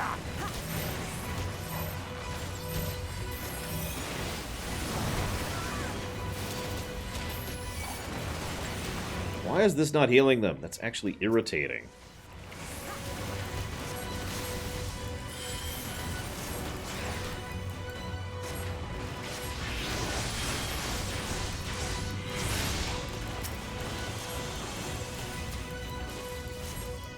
He healed.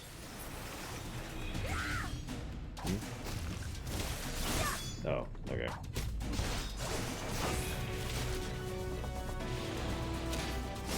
Sure.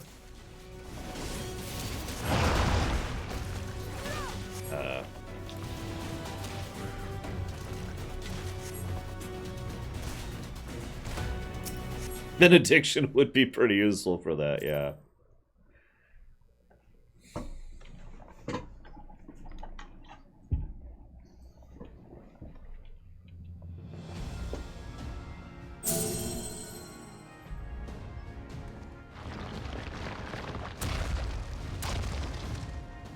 It seems to be working.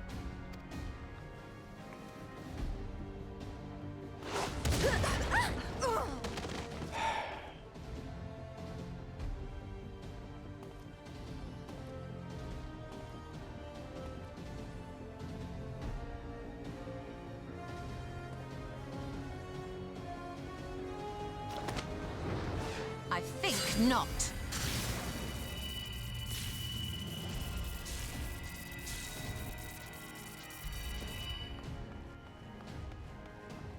General, hold on! Huh?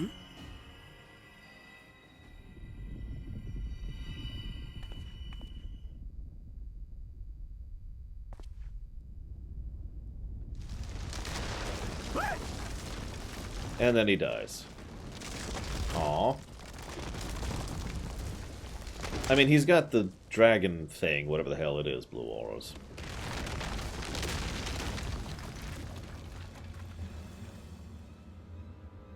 Hey, Ranjit, this is Sparta. Kick! Expertly done. How was I to know that that would happen? It looked like any other part of the floor. No, it didn't. It looked exactly the opposite of any other type of the floor. It was a big glowing triangle amongst an otherwise unseemly piece of terrain. What is wrong with you?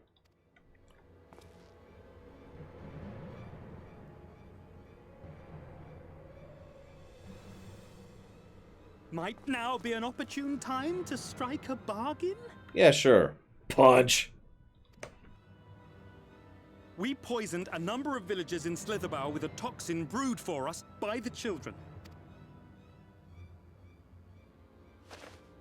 This is the antidote. I dare say you know how potent their concoctions are, and the futility of trying to counteract their effects. Now, try anything here, and we're all likely to fall.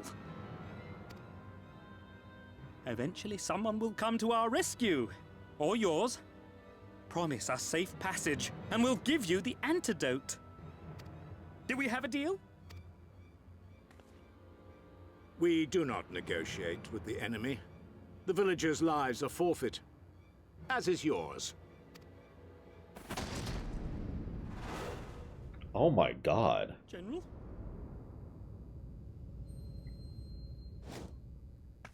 For the record, I was actually kidding.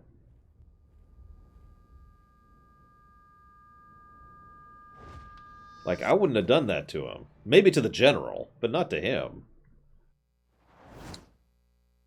Do not fail. I never do.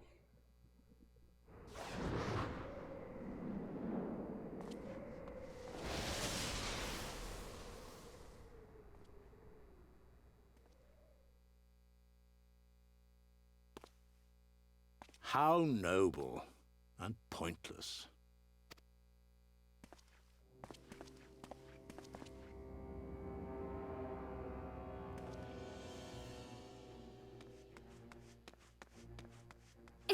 Is everyone all right? Oh yeah, we're peachy. What in the... Oriage! At once! Down with you!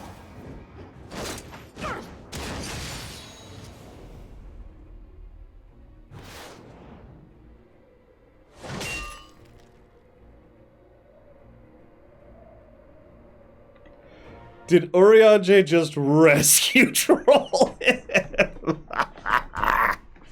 Oh my god. That is the best use of rescue ever. Where is Y'shtola? That was great. Yoink.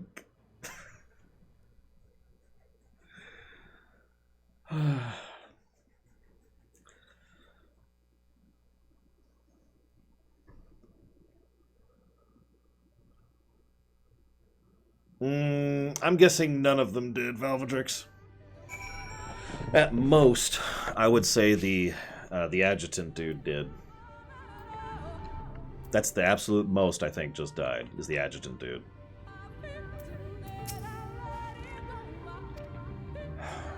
We should hold our position until she arrives. Let's go.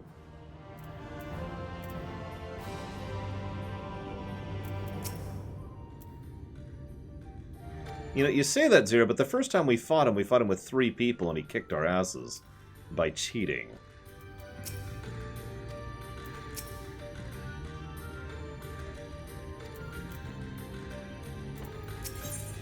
Still pisses me off.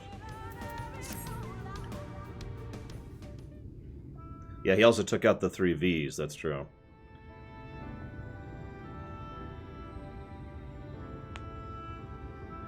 Please tell me if you know that hole might lead anyone to the woods somewhere. I didn't even know there was a hole. Were there another means of exiting the temple, there's no question we would know of it.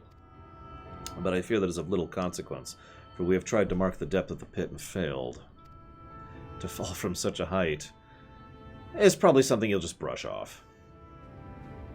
That would be hysterical, Omega Legion. There's just an ability in there that just says you win the fight.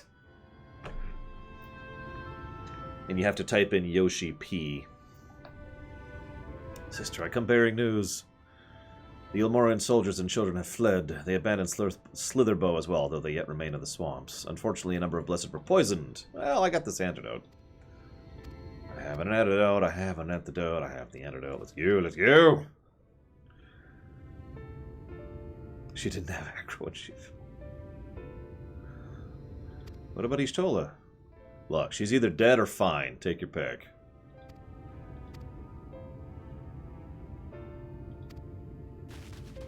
You know what's funny is a huge number of MMOs have a yank like that. As weird as it's going to sound, I dislike FF14's the most.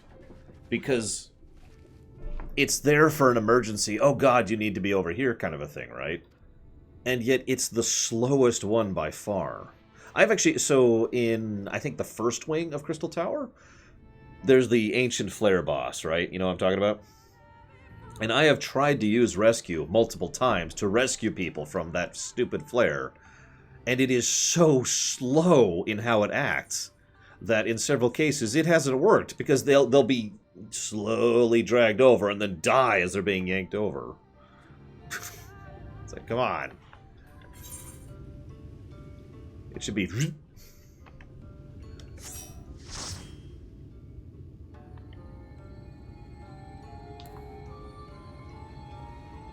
Or even just a straight-up teleport. Just, you're here now.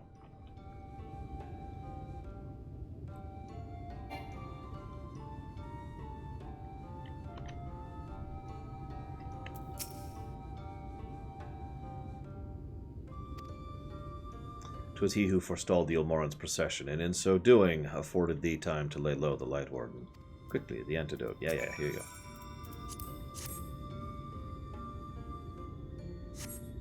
Also, I'm not even going to acknowledge that one, Rax.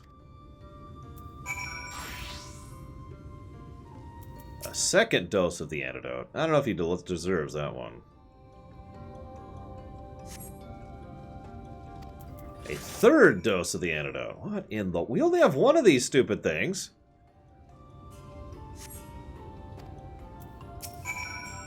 Meanwhile, Valvatrix is like, I've got the antidote right here. By the way, what is that sword, Valvatrix? It would appear the worst has passed, though his wounds are yet want fermenting. I shall administer to him forthwith.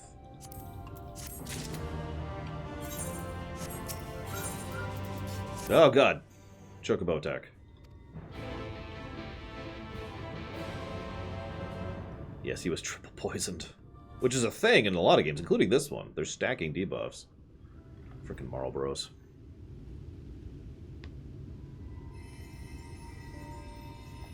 Oh, nice. It looks really cool.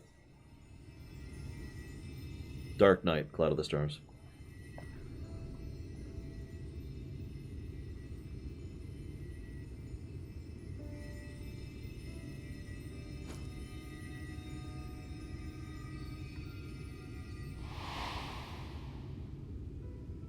Let's have a flashback to something that happened 30 seconds ago. I hate it when games do this. Yes, I know, I was just there. Also, teleporting to ether current crystals is a thing in lore. Thank goodness. Can't she just recall if she survived? We delivered the antidote to Slitherbow, and from what we could gather on the way here, the Ilmorans have had the good manners to withdraw. Thank the gods they did, or we would never have made it here in time. I'm told we have Runar and his comrades to thank for keeping the soldiers occupied prior to their retreat. I mean, I know she's moving. My point is when she landed and she's totally fine, because she's totally fine, that she would be able to recall out of there. They were preparing to come for you and Y'shtola, it seems, when Runar rallied the villagers and pursued them out of Slitherbow. Actually, quick point of praise. I like the fact that the Crystal Exarch actually had the mentality to not physically be present in what is incredibly obviously a trap at Vothri. Just quick aside there.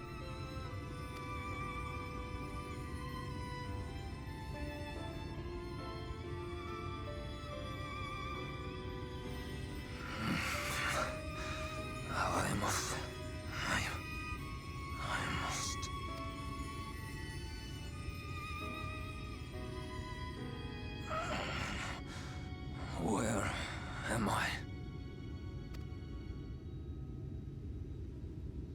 Ixmaya, in the care of the Vis. Thou art safe now, friend. Pray, rest thee a while longer. No. No, I am all right. Somewhat heavy of limb, perhaps, but otherwise well, I assure you. I am glad to see you are all safe. When we realized where the soldiers were headed, we knew something had to be done.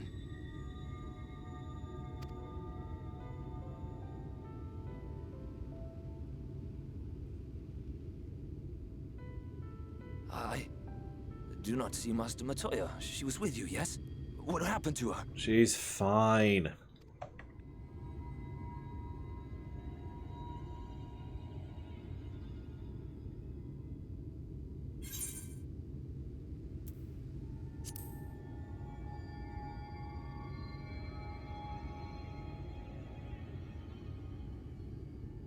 Spare me your riddles and speak plain. Where is Master Matoya?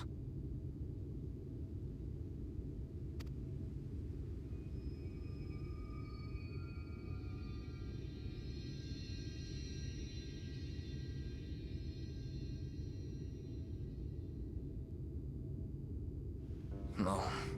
No. No, that cannot be. Why would she do such a thing?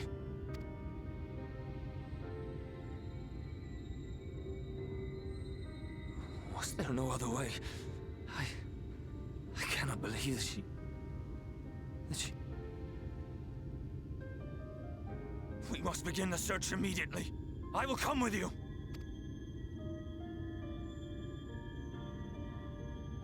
What are you waiting for? We must find her. She could be trapped, or hurt, or... She is alive. She is alive, damn you!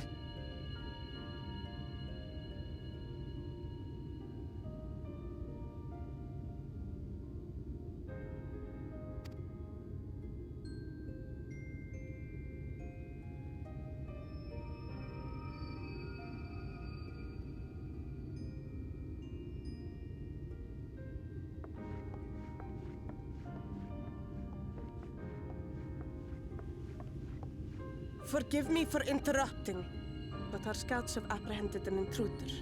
Emmett. We thought perhaps he might be an associate of yours. Forgive me. I was just pondering why do this fake-out death.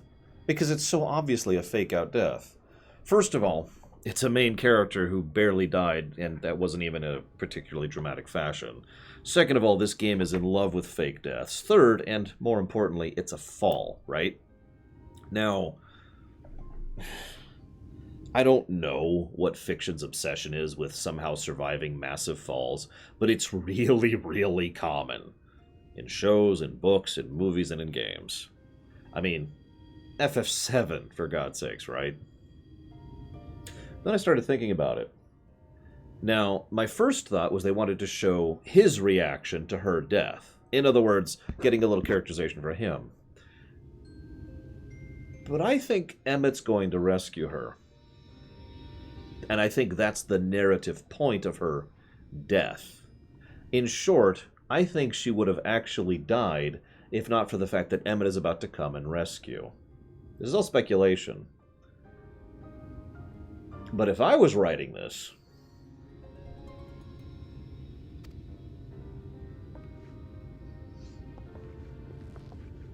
So there's Emmett. Called that part already.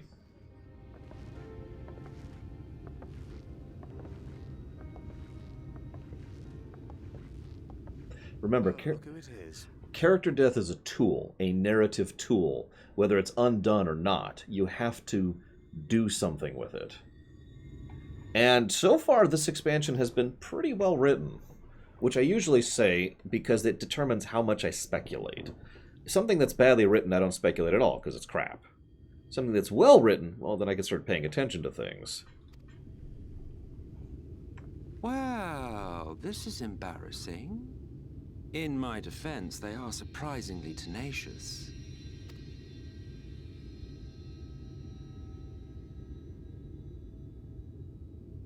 So, what trouble have you gotten yourselves into this time?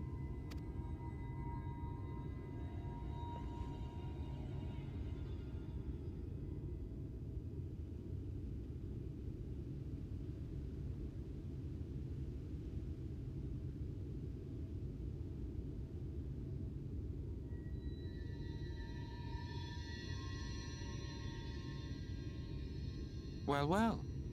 What an intriguing turn of events. My condolences, by the way. It is never easy to lose the ones we love.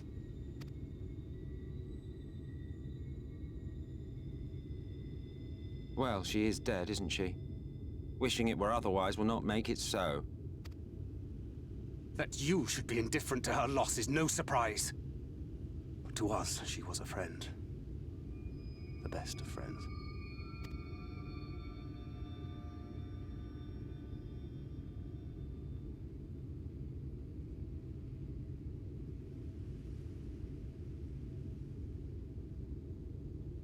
And he's going to do it because of us.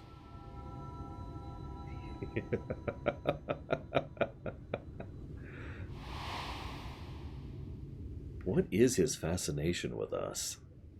You have something on your mind. What is it?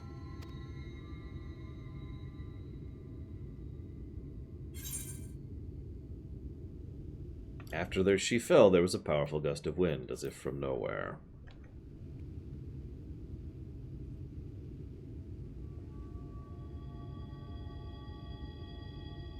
Pray recount to us again that which thou witnessed in the ruins, omitting not the slightest detail.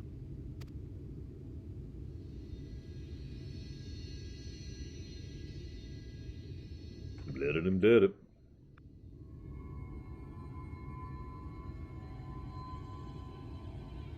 Flow.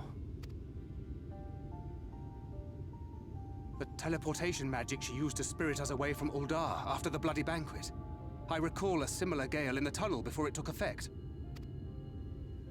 Interesting. I thought I sensed a brief disturbance in the live stream.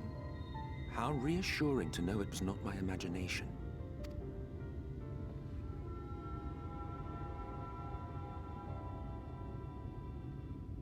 I felt it only once, I should mention, which would suggest she is still adrift on its currents. Then I fear she may yet be lost to us. For it was only by the grace of the elementals that she was plucked from that great ethereal river.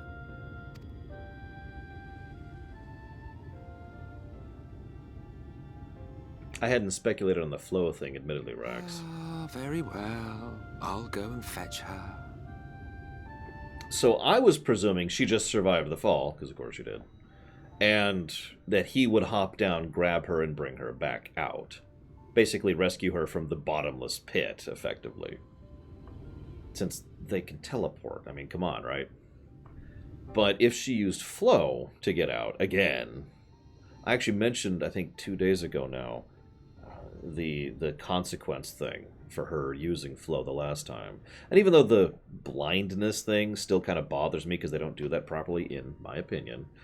The lack of lifespan thing, well, that could be interesting in the future, depending on what they do with that.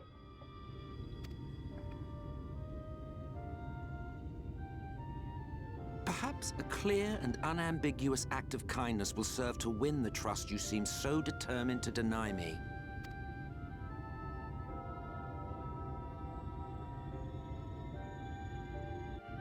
Alright, now. This is cool, and oh my god! No! Why would you kill poor Rax? He was my brother. Well, one of them. I got like 3. Ah, well.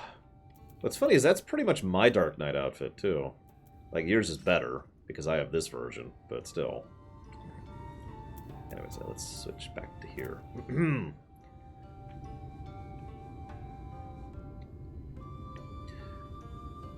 So, this, I'm probably going to give another story negative to. You're probably thinking, what? This is awesome. Yeah, it is. So Ranjit survived, right? Like, you don't have to answer me, and I don't want you to. But the game is going well out of its way to explain how Y'shtola will only survive via very specific and dire circumstances, which, if not for the fact that we had one of the Ascians helping us, we would not be able to recover her. So how's Ranjit survive? I'm going to jot this in, pencil this in.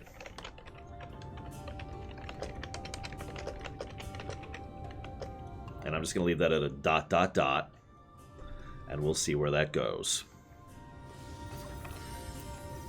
Talk to people. Could it truly be within his power to pluck Y'shtola from the lifestream, as he claimeth? 'Tis a feat beyond even the greatest practitioners of the arcane. Yet if he would attempt it, we would not well stand in his way. Do you really think he can bigger Brack? Yes. He landed on his underling. That doesn't cushion the fall. I know. No, what he did is he got down there and was like, all right, whatever. And he punched reality, which is why all of the plot holes across all of FF14 were caused by him punching reality down there. And then he got out. Though I am loath to trust him, I suppose we have no choice. I'm relieved to know he is an acquaintance of yours, though I see you are not close. If he should displease, we will happily deal with him. I don't think you're capable. I confess I do not fully understand what's happening here, but I gather we were right to bring this man to you. Oh my god, someone got the reference. Holy crap. We found him asleep in the shade of a tree near the ruins. A fine way to behave when one's companions are in dire straits. By the blessed dark, is there yet hope? Okay, real quick. Obviously, I don't do reviews of comic books. But if I were to do reviews of comic books, Superboy Prime punching reality to escape a dimensional prison, which caused plot holes across all of the previous... to explain all the plot holes in many previous stories, would get, I'm thinking, a bare minimum of 3 negatives to story. 1 for the stupidity of punching reality. 1 for the fact that that's their method of trying to explain away plot holes. And then a further 1 for the fact that they don't actually do anything with that. It's literally just a hand wave. It's like the most obvious form of a creator hand wave possible. It's just, yeah, all of that was because reality was being punched. And that's the explanation.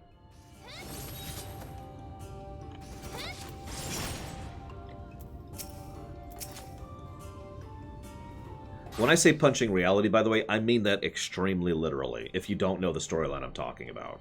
It's so stupid. For the record, I didn't like Superboy Prime. There were a few good moments in there, but SBP is just... ugh. Now that I've found a fetch her for you, I will require a suitable place to work. We must find some place that strongly resonates with the live stream. And by we, I mean you. To that end, I give you this, an ethereal lamp of my own design. Keep it close as you venture out into the woods. The brighter the glow, the stronger the location's resonance with the live stream. Once you find a likely spot, all you need to do is whistle. You do know how to whistle, don't you, hero? Just put your lips together and blow.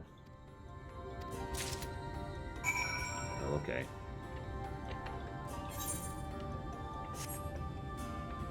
Yeah, the Lazarus Pit made a lot of sense, actually. As horrible as that sounds. But no, reality was punched.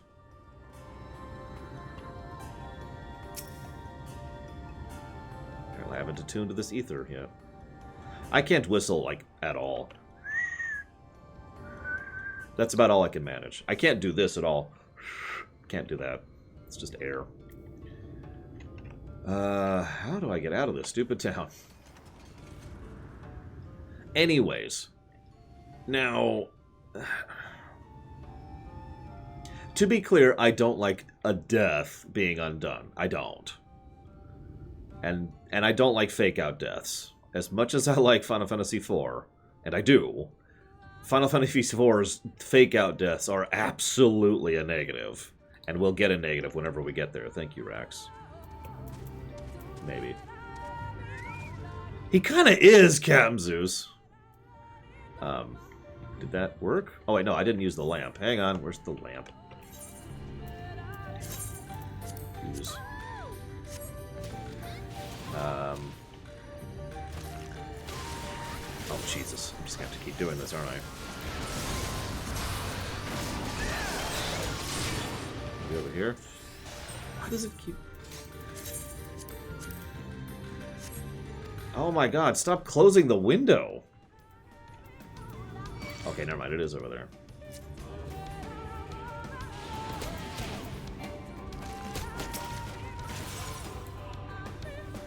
For some reason I thought that was doing the whistle, Valvedrix. Maybe it was? Hang on.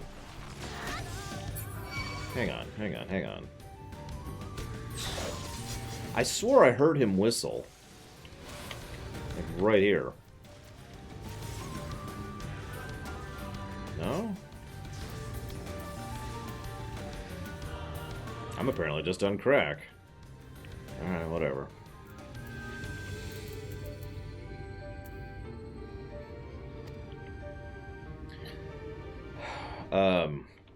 What was I talking about? Oh yeah, fake out deaths. I don't think I'm willing to give this a fake out death negative, because if you're gonna bring someone back from the dead, make it a big frickin' deal. Make it hard to do, right? Make it take significant effort and unique circumstances. As much as I dislike undoing deaths, like Star Trek 3, right? The Search for Spock. They did an entire film dedicated just to that. And even when they got him back, it took a second film in order to actually bring him back. That's 2 full movies to bring back a character from the dead. So, at least they put some frickin' effort into it. You know what I mean?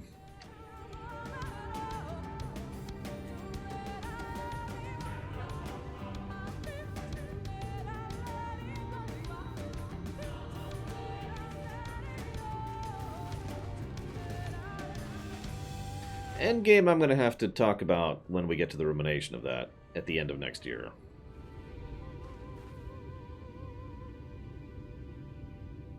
Yes, this place should serve well enough. Might I have a little space? I need to concentrate.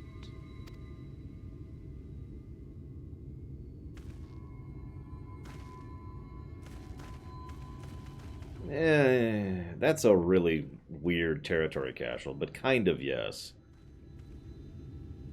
Generations has plenty of negatives regardless of that, though.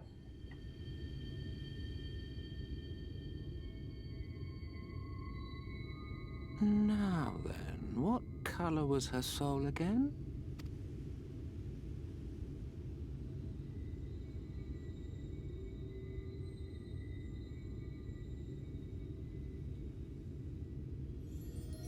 I have very mixed feelings about the Shatnerverse. I'd have to talk about that at length. There you are.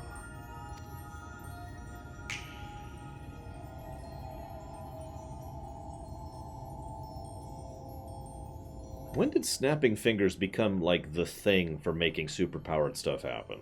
I know Q did that over in Star Trek, so that would be mid-80s. Is that what popularized it? Because a lot of fiction does that, as an expression of power.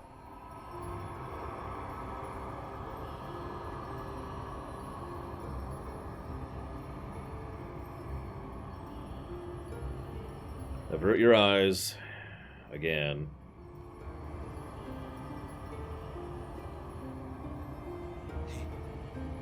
He's done it. He's brought her back.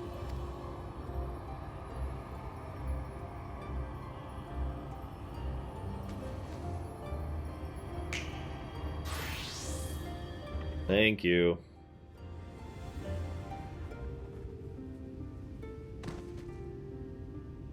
I mean, considering she's not physically here, that makes sense that he could just do that. Projection, etc.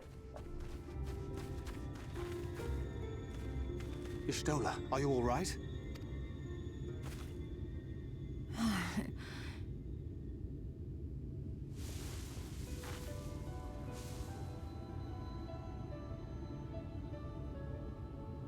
Yes, though I cannot imagine how. What happened? Thou didst invoke the power of flow, which thence did usher thy soul unto the life stream. I wanted to save the antidote, and after that...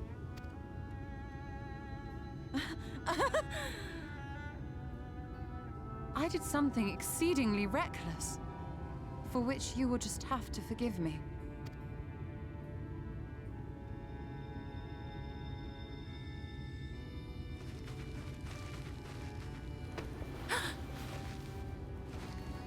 Master Matoya! Oh, thank the heavens you're all right. I had nearly given up hope.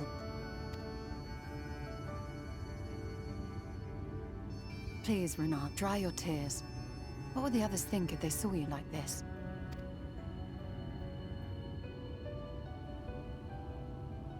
Come now.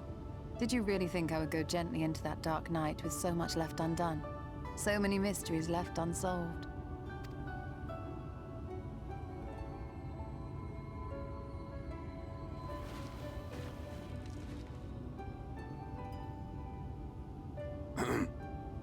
Is there aught you wish to say to me? A word of thanks, perhaps?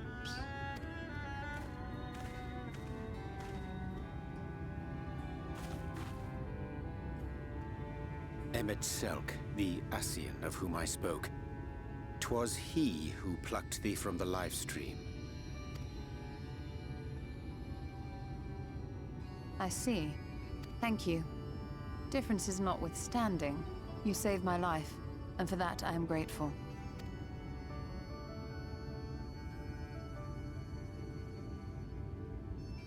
But let us turn our attention to more important matters, such as the Katana Ravel. You had better not have explored its depths without me. No, it's been like 2 minutes.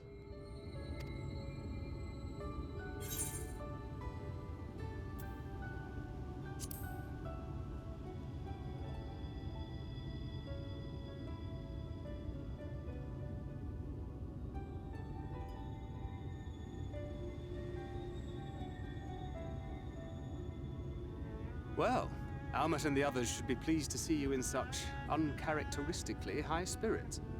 Let us return to Fanoff then, and discuss the coming expedition.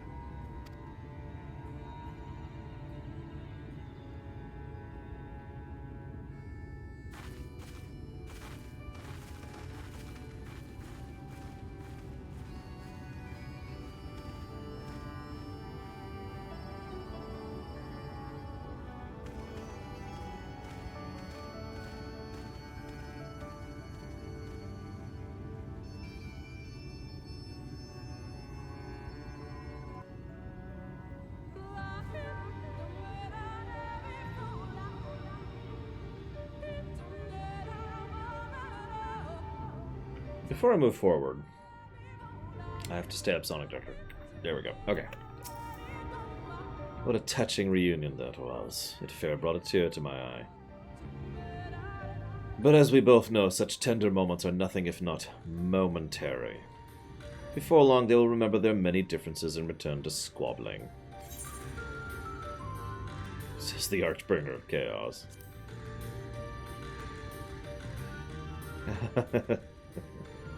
Flattery will get you nowhere, my dear boy. But seriously, we Ascians do what we do for the greater good. The rejoining. Though we sow the seeds of chaos, it is man who tends them, he who reaps bountiful harvest. You're missing, Brax. You need to step back like a foot. But I grow tired of these arguments. If you would kindly refrain from retorting and return to your customary brooding silence, I will take that as thanks for rescuing your companion and leave it at that. Now we mustn't keep your friends waiting. Ah, he's gone. He failed!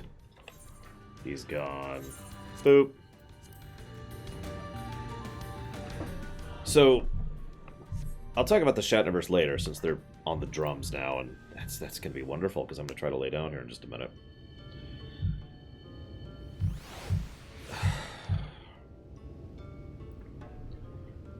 What was I about to say? God, I actually forgot.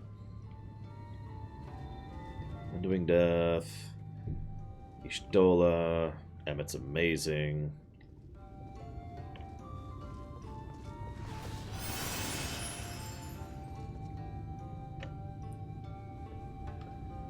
Vade, I actually had something to say. Ranjit is stupid. I don't think that's ever changing. Something of drums. Drums suck. No, Shatnerverse I'm going to save for when I come back.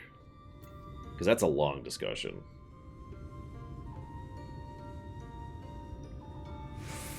That's true, Sonic. I'm sorry. Don't worry, I'll mute myself soon enough. I'll have to. They're warming up. I told you, I tire of these inane arguments. Shouldn't we get ready to slay the next Light Warden or something? If your friend returned, we'll resume your exploration of the ruins, yes? But say the word and we shall assist you. We are both gladdened and relieved, I remembered, to see your companions hale and whole. Now I'm going to forget again before I get to say it. It was fate who brought you to us and fate who returned your companion to you. She gets smiles on Ronka, I'm sure of it. Urianje once told me that immersed in livestream can cause irreparable harm to the body. Do you suppose Ishtal is alright? No. Though I struggle to form the words, I am glad that Emmett Selk was here. We can but pray Ishtal never does something so reckless again. In all of history, there are but a few who have returned from a misadventure in the ethereal sea, possessed of mind and body both. To have done so twice beggareth belief. 'Tis plain Ishtola wanteth not for favour amongst the 12. By all that is dark, Master Matoya's returned! She stands before me, and I could see her naked for a second. It was so amazing. My apologies for having put you all through such an ordeal. I could see no other way to save the Knights Blessed. Happily, both they and I yet live, thanks to you. But our work here is not yet done. We must make ready to enter Kitana Ravel and put the Light Warden to the sword. And that's where we'll chop off.